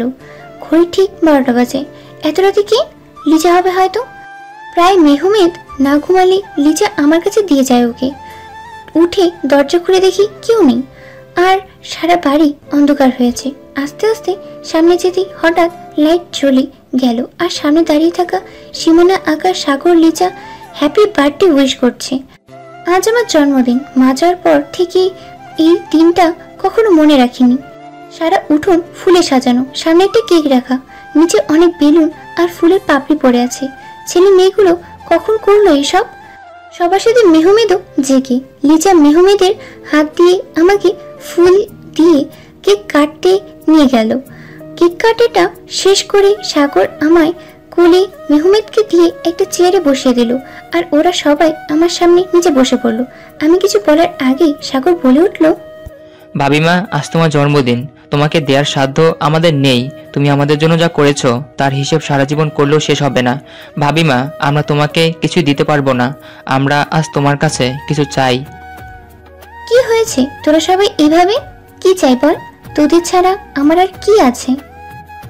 ভাবিমা, আমরা যে যার জীবনে এগিয়ে গেছি, আমরা চাই এবার তুমি তোমার জীবনে এগিয়ে যাও। অনেক দুঃখ সহ্য করেছো তুমি জীবনে, আর না, এবার তুমি সুখের জীবনে পা বাড়াও। হ্যাঁ ভাবিমা, এবার তুমি তোমার নিজের জন্য বাঁচো, নিজের জীবনের সুখটুকু দুহাত ভরে কুড়িয়ে নাও, আর সুখের জীবন থেকে মুখ ফিরিয়ে রেখো না। আচ্ছা, তোদের কেন মনে হয় আমি সুখে নেই? আমার যে সুখে আর কি আছে বলতো? আমরা যতই তোর সাথে থাকি না কেন, তোর জীবনের সেই মানুষের জায়গাটা কখনো পূরণ করতে পারবো না। যেই মানুষটা তোর মনের খবর রাখবে, তোর সব অনুভূতিগুলোকে না বললেও বুঝতে পারবে, যে তোর হাত কখনো ছাড়বে না। একটা কথা মনে রাখবি মনিরা, আত্মীয় সবাই হতে পারে, কিন্তু মনের মানুষ সবাই হতে পারে না। আমরা তোর আত্মীয়, তোর মনের মানুষ না। সেই তোর মনের মানুষ যে তোর একটা উত্তরের আশায় আজও অপেক্ষা করে আছে। আমার ভাইটাকে আর কষ্ট দিস না। সীমা, ওরা ছোট মানুষ, কিন্তু তুই সব জেনেও ওনার পাগলামিতে ওনাকে সাপোর্ট করছিস। হ্যাঁ করছি। প্রথম আমারও এসব আমার ভাইয়ের পাগলামি মনে হয়েছে, কিন্তু সময়ের সাথে বুঝতে পেরেছি এটা ভাইয়ের পাগলামি না, তোর প্রতি ওর ভালোবাসা। আর বিশ্বাস কর, মন থেকে বলছি, তোর চেয়ে ভালোভাবে আমি সারা জীবন খুঁজলেও পাবো না। আমার ভাইটার মনে শুধু তুই আছিস। তোর মনে কি সেটা তুই তাকে জানিয়ে দিস। কাল আমি ওকে পাঠাবো তোর কাছে। হয় আমার ভাইয়ের হাতটা ধরে তার জীবনে একেবারে চলে আসিস, নয়তো ওকে চিরদিনের জন্য তোর মনের বাঁধন থেকে মুক্ত করে দিস। সেই রাতে আর ঘুম হলো না। সারাটা রাত ভেবেছি যে মানুষটা এতগুলো বছর আমার জন্য অপেক্ষায় কাটিয়ে দিল তাকে কি করে ফিরিয়ে দিই। কিন্তু আমি যে অবাকি, সুখ যে আমার জীবনে হয় না যদি নিজের ভাগ্যের সাথে মানুষটাকে জড়িয়ে তার বড় কোনো ক্ষতি করে ফেলি, যদি তার মনের মতো সাথী হয়ে উঠতে না পারি, মানুষটাকে সুখ দিতে চেয়ে যদি তার দুঃখের কারণ হয়ে যায়, তখন কি করব আমি? নতুন করে জীবন যুদ্ধে নামার শক্তি যে আমার নেই। মাথায় কোনো কাজ করছে না, চিন্তা করার শক্তি যেন ক্রমশ লোপ পাচ্ছে। এত কিছুর মাঝেও মনের কোণে না কোনো কোণে মানুষটার প্রতি দুর্বলতা বরাবর জেগে উঠছে। মনের কাছে চিন্তাগুলো বারবার হেরে যাচ্ছে। সারা রাত ঘুম হয়নি। ভোরে ছাদে পায়চারি করছিলাম। আজকের ভোরটা যেন অন্যরকম লাগছে। ঠান্ডা বাতাস, সাথে সীমানার গোলাপ গাছের ফুটন্ত ফুলের মিষ্টি ঘ্রাণ পরিবেশটাকে আরও সুন্দর করে দিচ্ছে। কলিং বেলের শব্দে মুখটা কেঁপে উঠল। সিঁড়ি বেয়ে নামছি, এদিকে মনের মাঝে ঝড় চলছে। আরও কয়েকবার বেল বাজলে গেট খুলে সামনে তাকিয়ে আমার পা যেন সেখানে জমে গেল। সারা শরীর অবশ হয়ে আসছে। এতটা সময় ধরে চলতে থাকা মনের ঝড়টা কোথায় যেন উধাও হয়ে গেল। আমার সামনে সেই মানুষটা দাঁড়িয়ে যে রাতের অন্ধকারে সব বন্ধন ছিন্ন করে নিজের সুখের জন্য সব ত্যাগ করে পা বাড়িয়েছিল নিজের স্বপ্ন পূরণের পথে। হ্যাঁ, আমার সামনে নীল দাঁড়িয়ে। এখনো এই বাড়িতেই আছো? কথাটা শুনে চমকে উঠলাম। এত বছর পর লোকটা ফিরেছে, কেমন আছে সেটা জিজ্ঞেস করার প্রয়োজন বোধ করলো না। আমার উত্তরের অপেক্ষা না করে সোজা ভিতরে চলে গেল। আমি সেখানেই দাঁড়িয়ে আছি। বেলের শব্দ শুনে ততক্ষণে সবাই বাইরে বেরিয়ে এসেছে। হয়তো সৌরভকে আশা করেছে। তুই সাগর, তাই না? কত বড় হয়ে গেছিস। সীমানার দাদাভাই বলে সামনে আসতে নিলে সাগর বাধা দিল। সীমানার মুখে দাদাভাই ডাকটা শুনে লিচা বিস্ময় নিয়ে সাগরের দিকে চেয়ে আছে। রুম থেকে বেরিয়ে আসার সময়ের হাসিটা সাগরের ঠোঁটে এখন নেই। নীলকে হঠাৎ সামনে দেখে সাগর সেখানেই থেমে গেল। আকাশ নিজেকে ছাড়িয়ে নিয়ে বলল, আপনি ভুল করছেন। আমি আকাশ, সাগর নই। আপনি কে? আমি নীল। কিন্তু তুমি সাগর না হলে এখানে কি করছো? এই বাড়ি তো আমাদের। আমি সীমানার হাজবেন্ড। আকাশ সীমানার দিকে তাকিয়ে বলল। নীল আকাশকে পাশ কাটিয়ে সীমানার কাছে গেল। সীমানা, তোর বিয়ে হয়ে গেছে? সাগর কোথায়? সীমানা সাগরের দিকে একবার তাকালো। সাগর এখনো সেভাবে দাঁড়িয়ে। নীল এবার সাগরের কাছে গিয়ে নানার কথা বলছে, কিন্তু সাগর কোনো উত্তর দিচ্ছে না। সবাইকে দেখছি, মাকে দেখছি না। মা কোথায়? কি রে, কথা বলছিস না কেন? মা কোথায়? নিশ্চয় আমার উপর রেগে আছে। মা এখন আর কারো উপরই রাগ করে না, আপনার উপর তো কখনোই না। তুই একদম ঠিক বলেছিস সাগর। মা আমার উপর রাগ করে থাকতেই পারে না। সেটাই, আপনার উপর রাগ করে থাকতে পারিনি বলেই চলে গেছে চিরদিনের জন্য। চলে গেছে মানে? কোথায় গেছে? কবে আসবে? মা যেখানে গেছে সেখান থেকে কোনো দিনও ফিরে আসতে পারবে না। মা চলে গেছে না ফেরার দেশে। কি বলছিস এসব? কি করল এসব? কি হয়েছিল মায়ের? হয়তো বেঁচে থাকার ইচ্ছাটা মরে গিয়েছিল। ভাবিমা, আমার অফিসে জরুরি কাজ আছে, আজ একটু তাড়াতাড়ি যেতে হবে। নীল কিছু বলার আগেই সাগর সেখান থেকে চলে গেল, সাথে লিজাও। আকাশ সীমানাকে নিয়ে উপরে চলে গেল।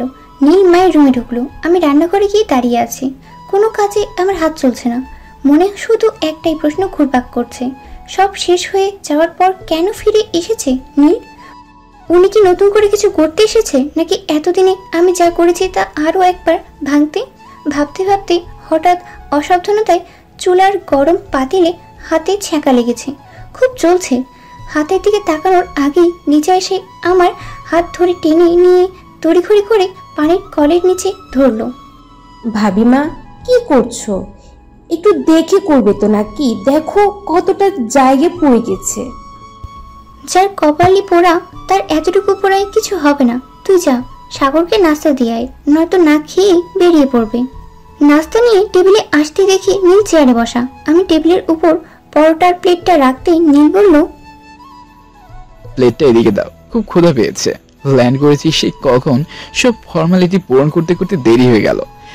এখানেই এমন বুঝছো, বিদেশে কিন্তু এমনটা হয় না, সব কাজ ফার্স্ট। নীল খাচ্ছে আর তার প্রবাস জীবনের গল্প শোনাচ্ছে। মানুষটা এত স্বাভাবিক আচরণ কি করে করছে সেটাই মাথায় ঢুকছে না। এমন ভাবে বিহেভ করছে যেন কিছুই হয়নি। আসলে কি তার কাছে এসব কোনো বিষয় না, নাকি তার মানে কোনো অনুভূতি অবশিষ্ট নেই আর? তার আশাতে আমাদের এতগুলো মানুষের জীবনে যে ঝড় উঠেছে তার কি তার চোখে পড়ছে না? সাগর রেডি হয়ে বেরিয়ে নীলকে টেবিলে থেকে নাস্তা না করে বেরিয়ে যেতে নিলে ডেকে খেয়ে যেতে বললে দেরি হচ্ছে বলে বেরিয়ে গেল। আজ প্রথম ছেলেটা খালি মুখে বাড়ি থেকে বেরিয়ে গেল। নীল খাওয়া শেষে সেখানেই বসে ফোন টিপছে। তার জন্য এতগুলো মানুষ খাবার খেতে আসছে না সেদিকে তার কোনো চিন্তাই নেই। আকাশ সীমানাকে নিয়ে বেরিয়ে পড়লে তাড়াতাড়ি ওদের খাবারটা বক্সে করে সাথে দিয়ে এসেছি, গাড়িতে খেয়ে নেবে বলে। লিজাও ও রুমে, লিজাকে নাস্তা ও রুমে দিয়ে মেহমেদকে নিয়ে নিজের ঘরে গিয়ে বসে আছি। মেহমেদ বিছানায় বসে খেলছে, আমি পাশে বসে আছি। হঠাৎ মুখের সামনে খাবার দেখে সামনে তাকালাম। আপনি এখানে কখন এলেন? যখন তুমি ভাবনার রাজ্যে হারিয়ে গিয়েছিলে। এখানে কেন এসেছেন? তোমাকে ভাবনার রাজ্য থেকে বাইরে আনতে। সবার খাওয়ার চিন্তা আছে, সবার খেয়াল রাখছো, নিজের প্রতি এত অবহেলা কেন? নাও, খেয়ে নাও। যার জন্য না খেয়ে বসে আছো সে কি তোমার কবর জীবনে নেবে? আমি ওনার জন্য না খেয়ে থাকিনি। উনি থাকায় বা না থাকায় আমার কিছু যায় আসে না। ওনার সাথে আমার কোনো সম্পর্ক নেই। ওনার সাথে যে সম্পর্ক ছিল তা উনি নিজে ভেঙে চলে গিয়েছিলেন। ওনার জন্য আমার জীবনে কোনো জায়গা নেই। মুখে যা বলছো মনকে কেন সেটা বোঝাচ্ছ না? কেন এমন একজন মানুষের জন্য মন খারাপ করছো যে তোমার মনের খবর নেওয়ার প্রয়োজন বোধ করে না? কেন এত সহজে দুর্বল হয়ে পড়ছো? সারা জীবন যেভাবে শক্ত থেকে সব পরিস্থিতি মোকাবেলা করেছো তেমন শক্ত হয়ে এই পরিস্থিতি মোকাবেলা করো। আর কত পরীক্ষা দিতে হবে আমাকে? আমি যে পারছি না, আমি খুব ক্লান্ত। আমি নতুন করে কাউকে হারতে চাই না। আমার সাজানো সংসারটাতে আবারও ভাঙন নেমে আসছে। আমার ছেলে মেয়েগুলো সেই ছোট্ট বয়স থেকে অনেক কষ্ট সহ্য করেছে। এতদিনে ওদের জীবনে সুখ এসেছে, আবার নতুন করে কোনো কষ্ট ওরা সহ্য করতে পারবে না। সব ঠিক হয়ে যাবে, তুমি এত ভেঙে পড়ো না। আচ্ছা একটা কথা, তোমার যদি আমার শার্ট ধুয়ে দেওয়ার ইচ্ছা থাকে তাহলে নর্মাল পানি দিয়ে ধুয়ে দিও, এভাবে চোখের পানি দিয়ে না। সৌরভের কথায় হুঁশ হলো। আমি এতক্ষণ তাকে জড়িয়েছিলাম। নিজেকে সামলে কয়েক পা পিছিয়ে যেতেই সৌরভ আমার হাত ধরে বিছানায় বসিয়ে ও হাঁটু কেটে আমার সামনে বসলো। এত বছরে এমনটা আগে হয়নি। লজ্জার না সংকোচ জানি না, তবে সৌরভের দিকে তাকাতে পারছিলাম না। আমার মন অন্যদিকে ঘোরানোর জন্য ও কথাটা বলেছে তা বুঝতে পারছি। মনিরা, যা হয়েছে বা হচ্ছে তাতে তোমার কোনো দোষ নেই। নিজেকে দোষারোপ করা বন্ধ করো। তোমার মন কি বলে সেটা শোনো। কে কি বললো বা ভাবলো তা নিয়ে চিন্তা করো না। নীল অনুতপ্ত হয়ে বা তার ভুল শুধরাতে এসেছে বলে আমার মনে হয় না। কেন ফিরে এসেছে তা আমি ঠিক বের করব। আর একটা কথা সবসময় মনে রাখবে, আমি সবসময় তোমার পাশে আছি। তোমার বা তোমার সাথে জড়িত কারোর কোনো ক্ষতি আমি হতে দেব না। কাল রাতে সীমা যা বলেছে তার জন্য আমি সরি। ভুল কিছু তো বলিনি। সবকিছুরই একটা সীমা থাকে।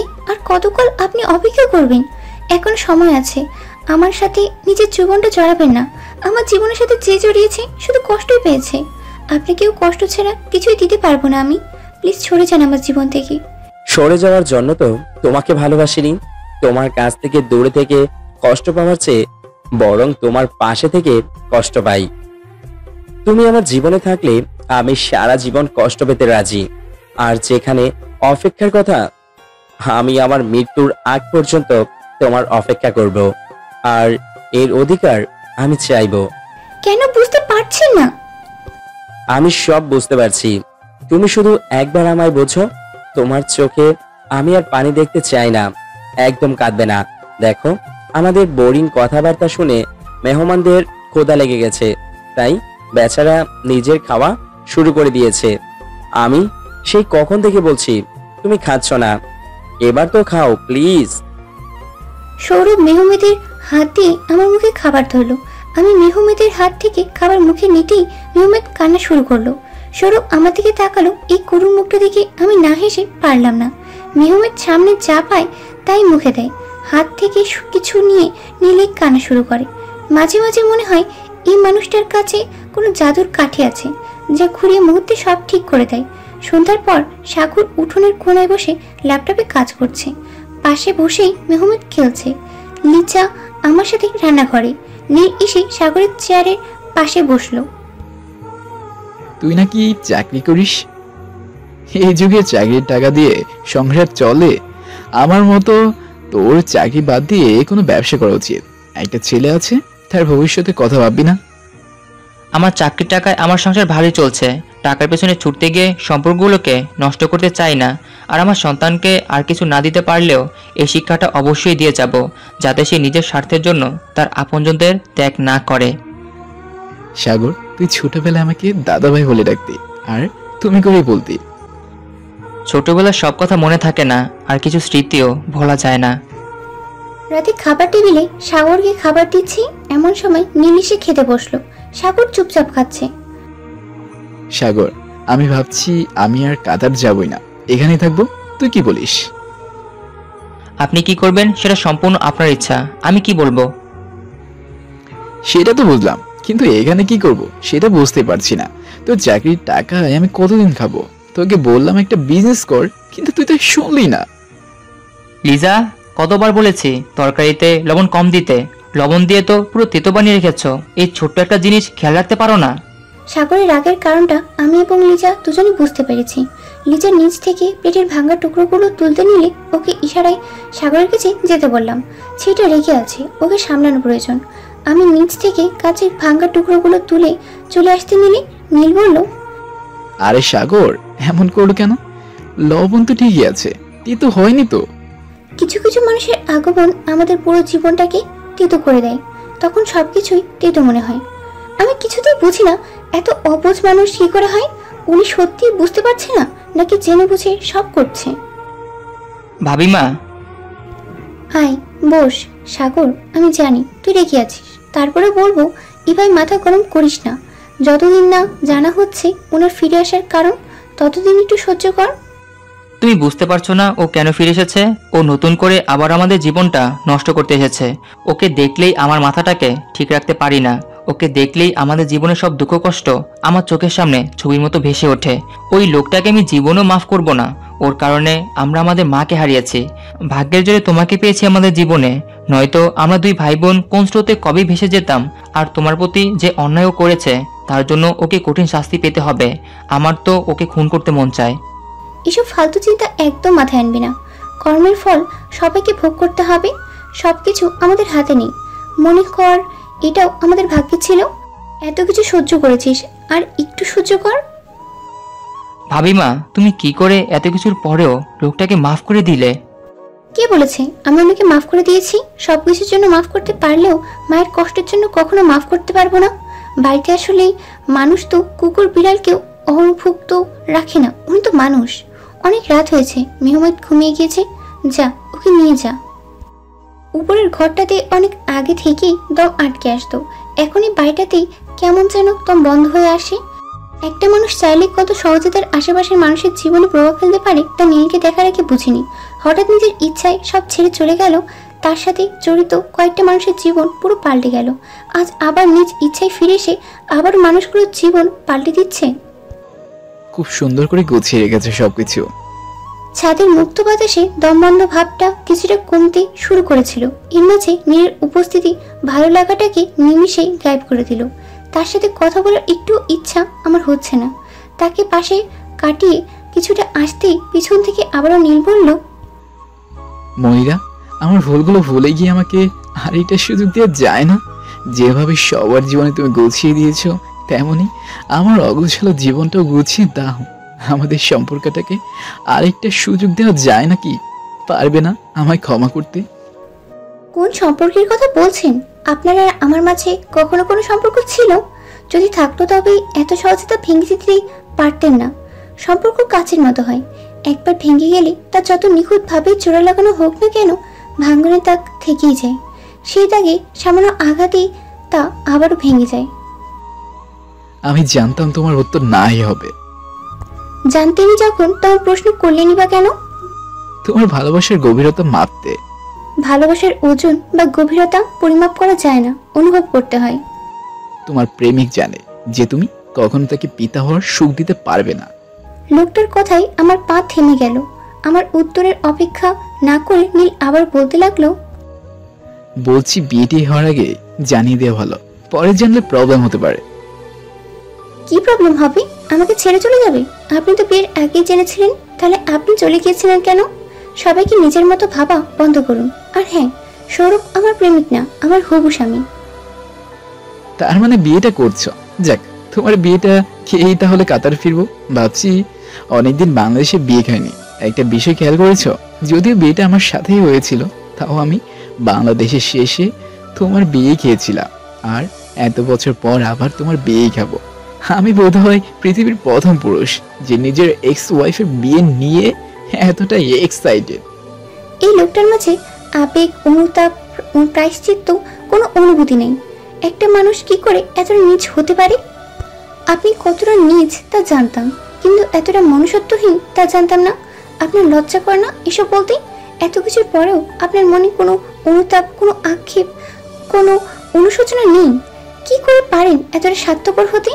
একটা কথা বলুন তো, দিন শেষে নিজের সাথে চোখ মেলাতে পারেন? ফোনের স্ক্রিনে সৌরভের নাম বারবার ফ্ল্যাশ হচ্ছে। ইচ্ছে করে ফোন ধরছি না, শত চেষ্টা করেও ওর কাছে থেকে কিছু লুকাতে পারি না। ও ঠিক জেনে নিবে আমার মনের অস্থিরতা। আজ সকাল থেকেই নীলকে দেখা যাচ্ছে না। সাগর নাস্তা করে বেরিয়ে গেছে। লিজা মেহেদকে নিয়ে ওর বাবার বাসায় গেছে। দুপুরের পর নীল আসলো। আমি বারান্দায় বসে কিছু করছিলাম। নীল উঠোনের মাঝে দাঁড়িয়ে চারদিক ঘুরে ঘুরে কি যেন দেখছে। আমি তাকে দেখেও অদেখা করে নিজের কাজ করছি। নীল আমার সামনে এসে দাঁড়ালো।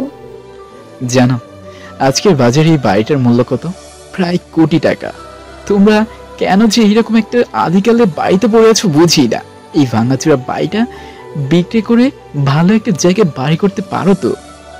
ভেবেছিলাম গত রাতের পর হয়তো লোকটার মাঝে একটু হলেও অনুতাপ দেখা যাবে, কিন্তু আমি ভুল ভেবেছিলাম। কি ব্যাপার, কিছু বলছো না কেন? তুমি সাগরের সাথে কথা বলো। আমার কাছে খুব ভালো একটা ডিল আছে। আমি এই বাড়ি 1 কোটি টাকায় বিক্রি করে দিতে পারবো। আপনি ঠিক বলেছেন, এই বাড়ির দাম কোটি টাকা, কিন্তু সেটা আপনার কাছে। আমার কাছে এই বাড়িটা অমূল্য। দুনিয়ার সব টাকার বিনিময়েও এই বাড়ি বিক্রি হবে না। কিরকম বাড়ি? বা চাইলে এর চেয়ে ভালো কোনো জায়গাতেও তো বানাতে পারো। আপনার কি মনে হয় শুধু ইট পাথর দিয়ে দেয়াল, মেঝে, ছাদ দাঁড় করে দিলেই সেটা বাড়ি হয়ে যায়? একটা বাড়ি তখনই নিরাপদ শান্তির আবাসিক স্থল হয় যখন সেখানে বসবাস করা মানুষগুলো মায়া, ভালোবাসার ছোট ছোট দুষ্টু মিষ্টি স্মৃতি দিয়ে সেটাকে বসবাস করার যোগ্য বানায়। তার আগ পর্যন্ত কোনো ইট পাথর বাড়ি হয় না। দেখো, আবেগ দিয়ে আর দুনিয়া চলে না। তাহলে কি দিয়ে দুনিয়া চলে? ধোঁকা আর বেইমানি দিয়ে, নাকি স্বার্থপর হয়ে? আপনার মতো আপনি নিজের ভালো ছাড়া আর কারো কথা চিন্তা করেন না, তাই না? এই বাড়ির প্রতিটা দেয়াল, ছাদ, মেঝে এই বাড়ির মানুষগুলোর সাথে ঘটে যাওয়া ঘটনা সাক্ষী। এই বাড়ির প্রতিটা দেয়াল এক মায়ের সন্তান জন্ম না দেওয়াও নিজের সবটুকু মমতা দিয়ে কাউকে সন্তানের স্নেহে বড় করে তোলার সাক্ষী। প্রতিটা ছাদ একটা মেয়ে যার জীবন আগে থেকেই অনেক কিছু কেড়ে নিয়েছে তাকে সমাজের চোখে হাসির পাত্র বানানোর সাক্ষী। প্রতিটা মেঝে শৈশবে পিতাহারা দুটো ছেলে মেয়ের সব হাসি আনন্দ কেড়ে নেওয়ার সাক্ষী। সেই সময় তাদের হাসি খেলে কাটানোর কথা ছিল, সেই সময়টাই তাদের কঠিন বাস্তবতার শিকার হতে হয়েছে। আর এই সব কিছুর জন্য দায়ী আপনি। নিজের স্বপ্ন পূরণ করতে চাওয়া কি অন্যায়? নিজের জীবনকে সুন্দর করে সাজাতে চাওয়াটাও কি অপরাধ? নিজের স্বপ্ন পূরণ করা অন্যায় না, তবে নিজের স্বপ্ন পূরণ করতে গিয়ে অন্যের স্বপ্ন ভাঙা অপরাধ। তুমি শুধু শুধু আমাকে দোষারোপ করছো। আমি কি এমন করেছি? আপনি কিছুই করেননি। আপনার জন্ম না দিয়েও মায়ের সব দায়িত্ব পালন করা মায়ের সর্বস্ব ছিনিয়ে নিয়ে তাকে পথে বসিয়ে চলে গিয়েছিলেন। জীবনে যাকে কোনো পুরুষ স্পর্শ করেনি তার চরিত্রের প্রশ্ন তুলে পালিয়ে গিয়েছিলেন। বাবাহারা অবুঝ দুটো বাচ্চা যারা আপনার কাছ থেকে পিতার দায়িত্ব আশা করেছিল তাদের অনিশ্চিত ভবিষ্যতের মুখে ফেলে দিয়ে রাতের আধারে নিজের স্বপ্ন পূরণ করতে পাড়ি দিয়েছিলেন। আপনি কিছুই করেননি। আমি কাকে কি বলছি? আপনার মাঝে তো কোনো আবেগই নেই। আপনি তো বাস্তববাদী মানুষ। আপনার মতো স্বার্থপর লোক শুধু নিজের কথা ভাবতে পারে, নিজের অতিরিক্ত তারা কারো কথা ভাবে না। তো মিস্টার বাস্তববাদী, আপনার স্বপ্ন পূরণ হয়েছে? চুপ করে আছেন কেন? এত বছরে নিশ্চয়ই আপনার স্বপ্ন পূরণ হয়ে গেছে। নিশ্চয়ই আপনার সফলতার চমক দেখাতে ফিরে এসেছেন, তাই না? আপনি কোন সম্পর্ক ঠিক রাখতে বা আপনাকে ভুল শোধরাতে তো আসেননি। যদি আসতেন তবে আপনার চোখে অনুশোচনা থাকতো। এবারের দাম শুনে লোভে আপনার চোখ দুটো চকচক করতো না। আপনি নিজেকে খুব চালাক ভাবেন, তাই না? আপনি কেন ফিরে এসেছেন তা আপনি না বললে আমরা জানতে পারবো না, এটা ভেবেছিলেন? আপনি ভুল ভেবেছেন, আমি সব জানি। এত অবাক হওয়ার কিছু নেই। আপনি তো ডিল করতে খুব পছন্দ করেন, তাই না? কিন্তু আপনি হয়তো জানেন না, সুখের কোনো ডিল হয় না। আপনি আমাদের ধোঁকা দিয়ে এই বাড়িতে নিলেও আমার ছেলেমেয়ের জীবন থেকে সুখ কিনে নিতে পারবেন না। আমি তা হতে দিব না। আমার বাচ্চাগুলো জীবনে অনেক কষ্ট সহ্য করেছে, অনেক ঝড়ঝাপটার পর ওদের জীবনে সুখ এসেছে, তা আমি কিছুতেই নষ্ট হতে দিব না। এই বাড়ির চাইতো আপনার, ঠিক আছে নিয়ে নিন, বিনিময়ে দয়া করে আমাদের মুক্তি দিন। আপনার ছায়াও আমি আমাদের জীবনে চাই না। আপনার কাছ থেকে কোনো কিছুর আশা করি না। শুধু একটা প্রশ্নের উত্তর দিন, আপনার এভাবে চলে যাওয়ার ঠিক কারণটা কি ছিল? শুধুই কি বিলাসবহুল জীবনের আশায়, নাকি এমন কিছু ছিল যা সবার দৃষ্টির অগোচরে রয়ে গেছে? কি জানতে চাও আমি কেন গিয়েছিলাম? হ্যাঁ, আমি চলে গিয়েছিলাম। আমি আমার জীবনে নিজের মতো করে বাঁচতে চেয়েছিলাম। বাবার মতো সারাটা জীবন কাপড়ের ভিতর থেকে কাটাতে চাইনি। নিজের ইচ্ছে স্বপ্ন বিসর্জন দিয়ে ধুকে ধুকে বাঁচতে। এখানে থাকলে আমার স্বপ্নগুলো কাপড়ে ভাঁজেই চাপা পড়ে থাকতো। তাই চলে গিয়েছিলাম। জীবনে ভালো থাকতে হলে টাকা লাগে, আর টাকা থাকলে সব কেনা যায়। আমার বাবার টাকা ছিল না, তাই আমার মা চলে গিয়েছিলেন। সেদিন আমি প্রতিজ্ঞা করেছিলাম, আমি জীবন অনেক বড় হব, আমি অনেক টাকার মালিক হব। তখন আমাকে আর কেউ ছেড়ে যেতে পারবে না। বড় হওয়ার জন্য আমাকে যা করতে হবে আমি তাই করব। এই বাড়ির মানুষগুলো আমার স্বপ্নের পথে বাধা ছিল, তাই তাদের ছেড়ে গিয়েছিলাম। আমার কাছে কোনো সম্পর্কই আমার স্বপ্নের চেয়ে বেশি না। সব সম্পর্ককে পিছনে ফিরে চলেই তো গিয়েছিলেন আপনার স্বপ্নের পথে, কিন্তু কি পেয়েছেন? পেয়েছেন স্বপ্ন পূরণ করতে। যদি একবার বলতেন আপনার স্বপ্নের কথা, আপনার কি মনে হয় আপনার পরিবার আপনাকে বাধা দিত না, বরং আপনার পাশে থেকে আপনাকে সাহায্য করতো? চাই না আমি কারো করো না। আপনার মনে জমে থাকা রাগ জেদ এতটাই কঠিন রূপ নিয়েছে যে আপনি আপনার আপনজনদের নিঃস্বার্থ ভালোবাসা দেখতে পাননি। জীবনের টাকাটাই সব কিছু না, মানছি জীবনে ভালোভাবে বাঁচতে হলে টাকা লাগে, কিন্তু বাঁচার জন্য কারণও তো লাগে। আমাদের বেঁচে থাকার কারণ আমাদের আশেপাশের প্রিয় মানুষগুলো। একবার চিন্তা করে দেখুন তো, আপনি বিলাস সম্পত্তির মালিক, কিন্তু একা আপনার পাশে নিজের বলতে কেউ নেই। পারবেন নিজেকে সুখী বলে দাবি করতে? সুখ কাকে বলে? নিজের যা আছে তা নিয়ে সন্তুষ্ট থাকার নামই সুখ। আমাদের ভাগ্যে যা আছে আমরা তার বেশি শত চেষ্টা করলেও পাবো না। একটা ভুল জীবন থেকে অনেক কিছু কেড়ে নেয়। অনেক বছর আগে কিছু সম্পর্ক পিছনে ফেলে পালিয়ে গিয়েছিলেন, যার পরিণতি আজ আপনার সামনে। আপনার একটু ভুল অনেকগুলো জীবন এলোমেলো করে দিয়েছে। জীবনের এত দূরে এসে আবার সেই ভুল করবেন না। সমস্যা থেকে পালিয়ে বেড়ানো কখনো সমাধান হতে পারে না। একটা ভুল করে সেই জীবনটা নষ্ট করবেন না, যেটা এখনো শুরুই হয়নি।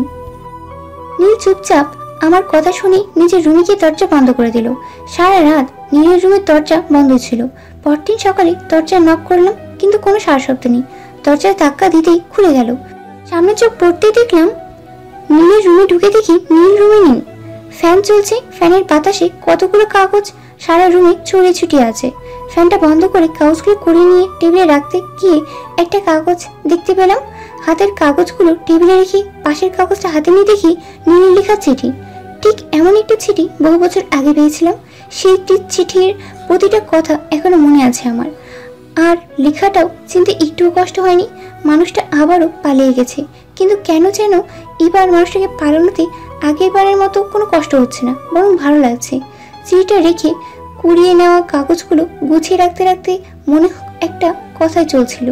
যে মানুষটার জন্য টাকা উপার্জন করাই জীবনের মূল লক্ষ্য ছিল, সে আজ কোটি টাকার মূল্যের একটা বাড়ির দলিল এইভাবে ফেলে চলে গেল। সত্যি সময় সব পারে।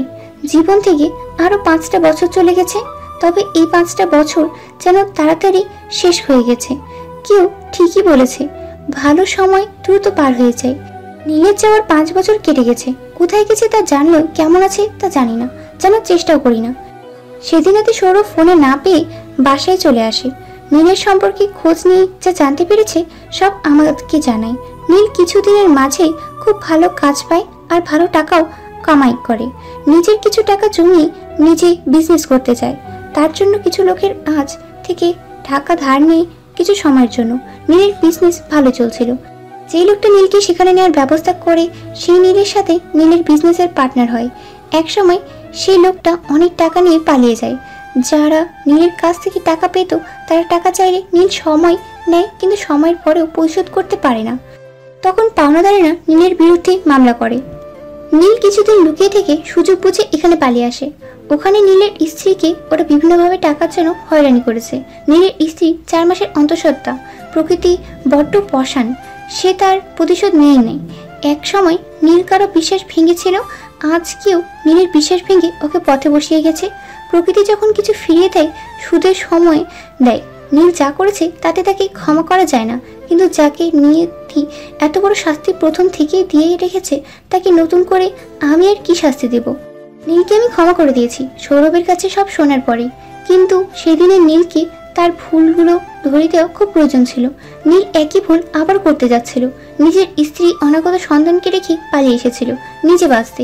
একবারও চিন্তা করেনি তার স্ত্রী সন্তানের এতে কোনো দোষ নেই, কেন তারা তার পাপের শাস্তি ভোগ করবে? সেদিনের কথাগুলো হয়তো নীলের বিবেককে নাড়া দিয়েছিল। সেটা ওর চিঠির ভাষায় স্পষ্ট ভেসে উঠেছিল। নীল লিখেছিল, পালিয়ে যাচ্ছি, তবে এবার স্বার্থপর হতে নয়, দায়িত্ব পালন করতে। তুমি ঠিকই বলেছ, আপনজন ছাড়া কোনো সুখ না। অনেক আপনজনকে নিজের ভুলের কারণে হারিয়েছি আমি, আর হারাতে চাই না কাবারও আমার একটা ভুলের কারণে দ্বিতীয় কোনো নীল তৈরি হোক, কারণ সেই নীলকে তার ভুল ধরিয়ে দিতে হয়তো কোনো মনিরা থাকবে না। তুমি ঠিকই বলেছ, আমার মনে অনেক রাত যে জমা হয়েছিল। নিজের বিবেক বারবার আমাকে প্রশ্ন করেছে কি করছি আমি, কিন্তু আমার ইগো আমার বিবেকের তোলা প্রশ্নগুলোকে দামিয়ে রেখেছে। রাগ জেদ আমাকে কারো ভালোবাসা অনুভব করতে দেয়নি, কাউকে আপন করতে পারিনি, কাউকে আপন করতে দেয়ও নি। তোমার প্রতি অনেক অন্যায় করেছি, পারলে আমাকে মাফ করে দিও। ইতি নীল। নীলের ছোট বয়সে ওর মা ওকে ছেড়ে চলে যায়। সমাজের নানান মানুষের নানান প্রশ্নের সম্মুখীন হতে হয়েছে তাকে এটা বোঝানো হয়েছে জীবনের টাকা না থাকলে কেউ পাশে থাকে না। শৈশবের সেই নরম মনে যে কষ্টের দাগ কেটেছে তা সময়ের সাথে সাথে গভীর হয়েছে, যার কারণে মনে বিশ্বাসের ভালোবাসার জায়গাটা দখল করেছে রাগ আর জেদ। নীলের জেদ ছিল বড়লোক হওয়ার, আর রাগ ছিল তার প্রতি হওয়া অন্যায়ের প্রতি তার কারণের উপর, যা ওকে এমন বানিয়ে দিয়েছে। সবার মতামত নিয়ে বাড়িটা বিক্রি করে দেয়া হয়। বাড়িটা মায়ের স্মৃতি, কিন্তু মায়ের স্মৃতি আমাদের মনে সবসময় থাকবে। বাড়ি না থাক, মা আমাদের মনে সবসময় থাকবে। মাকে যতটা চিনেছি, মা থাকলে তার সন্তানের এমন বিপদে এটাই করতো। বাড়ি বিক্রির সব টাকা সৌরভ তার পরিচিত একজনকে দিয়ে নীলের কাছে পৌঁছে দেয়। নীল নিতে চায়নি টাকাটা, কিন্তু পরিস্থিতি সামাল দিতে বাধ্য হয়ে নিয়েছে। অনেকবার সৌরভকে ফিরে দিতে পারলেও সেদিন পারিনি। আমার দিকে বাড়ি দেওয়া তার হাত দুটো ধরে সেদিন তার জীবনে প্রবেশ করেছিলাম। সামনের মানুষটা যখন মন প্রাণ উজাড় করে ভালোবাসে, তখন তার ভালোবাসায় সাড়া না দিয়ে পারা যায় না। মনটা তার মনের কাছে বাধা পড়েই যায়। একেই হয়তো বলে ভালোবাসার শক্তি। জীবনের এতগুলো বছর যত দুঃখ কষ্ট সহ্য করেছি, এই 5 বছরে তা দূর হয়ে গেছে। এই 5টা বছর আমার জীবনের সকল ভালোবাসার অপূর্ণতা পূর্ণ করে দিয়েছে সৌরভ। জীবন যতটা কেড়ে নিয়েছে তার চেয়ে অনেক বেশি ফিরে দিয়েছে। কখনো ভাবিনি নিজের অক্ষমতার সাথে কখনো পরিপূর্ণ স্ত্রীর মর্যাদা পাবো। আমার সেই ভাবনাকে ভুল প্রমাণ করেছে সৌরভ। নিজেকে খুব ভাগ্যবতী মনে হয় যে এমন একজন মানুষ আমার জীবনে এসেছে। মা, এসে গেছে আমার লক্ষ্মী বাচ্চাটা। তুমি একা কেন? তোমার বাবা কোথায়? বাবা আইসক্রিম আনতে গেছে। কিন্তু তোমার যে আইসক্রিম খাওয়া নিষেধ, ঠান্ডা লেগে যাবে তো। মা, তুমি জানো না বাইরে এত গরম, তাই আইসক্রিম খেতে হবে, নয়তো আমি গরমে একদম গলা যাব আইসক্রিমের মতো। এত গরম তাই না? দুষ্টু, সব আইসক্রিম খাওয়ার বাহানা। মা, তুমি কি স্কুলে পড়তে যাবে আমার মতো? স্কুলে পড়তে না তো। তাহলে তুমি হোমওয়ার্ক করছো কেন? এটা হোমওয়ার্ক না, এটা হলো ডায়েরি, যেটাতে আমরা আমাদের মনের কথা লিখে রাখি। তাহলে আমিও লিখবো মনের কথা, আমারও ডায়েরি চাই। ঠিক আছে, এই যে নাও, এটা তোমার ডায়েরি। এইটাতে তুমি তোমার সব মনের কথা লিখে রাখো। আচ্ছা, এক কাজ করি, তুমি তোমার মনের কথা বলো, আমি লিখে দিচ্ছি। Good idea. রেখো, আমি খুব ভালো ছেলে, আমি প্রতিদিন দুধ খাই, স্কুলে যাই, হোমওয়ার্ক করি। আরও লেখো, আমি মাকে অনেক ভালোবাসি, বাবাকেও, আম্মুকেও, পাপাকেও। লিখেছি, নাও। দাঁড়াও, শেষ হয়নি, এবার নিচে আমার নাম লিখো। নাম? নাম কেন? নয়তো সবাই বুঝবে কি করে এটা আমার মনের কথা। তাই তো, ঠিক আছে, এই যে লিখলাম তোমার নাম, মেহমেদ। দেখো হয়েছে? হ্যাঁ, ওই তো বাবা এসে পড়েছে। বাবা, বাবা জানো, আমি মায়ের সাথে মনের কথা লিখেছি ডায়েরিতে। মনের কথা কি লিখেছো দেখি? কি তোমার মনের কথা? মায়ের কাছ থেকে জেনে নাও। তোমার মনের কথা মায়ের কাছ থেকে জানবো? হ্যাঁ, আমার সময় নেই, তাড়াতাড়ি আইসক্রিম দাও। আর তুমি মাকে বলো বাইরে কত গরম, মা আমার কথা বিশ্বাসই করছে না। আচ্ছা, তুমি কেন মেহমানদের কথা বিশ্বাস করছো না? মেহমান তো প্রতিদিন আইসক্রিম খায় না, আজ বাইরে অনেক গরম, তাই তো চেয়েছে। ঠিক না বাবা? কি ঠিক না? ও ছোট মানুষ, ভালো মন্দ বোঝে না, তাই বলে আপনিও ওর কথায় তাল মিলাবেন? ওকে না করতে পারতেন তো, তা না, উল্টো ছেলের চেয়ে এক ধাপ এগিয়ে বাহানা বানানো হচ্ছে। ওকে, সরি, আর হবে না প্লিজ। অন্তত ছেলের সামনে এভাবে বকো না। এই সরি বাকি রইল একান্তে সময় করে সরি বলবো, কেমন? আপনি দিন দিন আপনার অধপতন হচ্ছে বাচ্চার সামনে। হয়, ভালোবাসা এমনই হয়। আপনি? I love you. মা, আমিও লাভ ইউ। এমনই দুষ্টু মিষ্টি মান অভিমান হাসি আনন্দে কাটছে আমার দিন। মাতৃত্বের অপূর্ণতা পূর্ণ করেছে সাগর সীমানা, যেটুকু অপূর্ণ ছিল তা পূর্ণ করেছে মেহমেদ। যেদিন মেহমেদ প্রথম আমাকে মা বলে ডেকেছিল, সেদিন আনন্দে আমার মনটা ভরে উঠেছিল। সাগর লিজা দুজনেই চাকরি করে, যতক্ষণ ওরা বাইরে থাকে মেহমেদ আমার কাছেই থাকে। সীমানা এখন ডাক্তার, আকাশ হাসপাতাল করেছে। সীমানার মেয়ে মেহেরও প্রায় আসে আমার কাছে। মেহমেদের মতো মেহেরও আমাকে মা ডাকে। এই বাচ্চা দুটোই আমার জীবনকে আরো সুখের করেছে। যেমন সাগর সীমানা সারাক্ষণ ভাবিমা করে ঘুরে বেড়াতো, তেমনি মেহমেদ মেহের মামা করে ঘুরে বেড়ায়।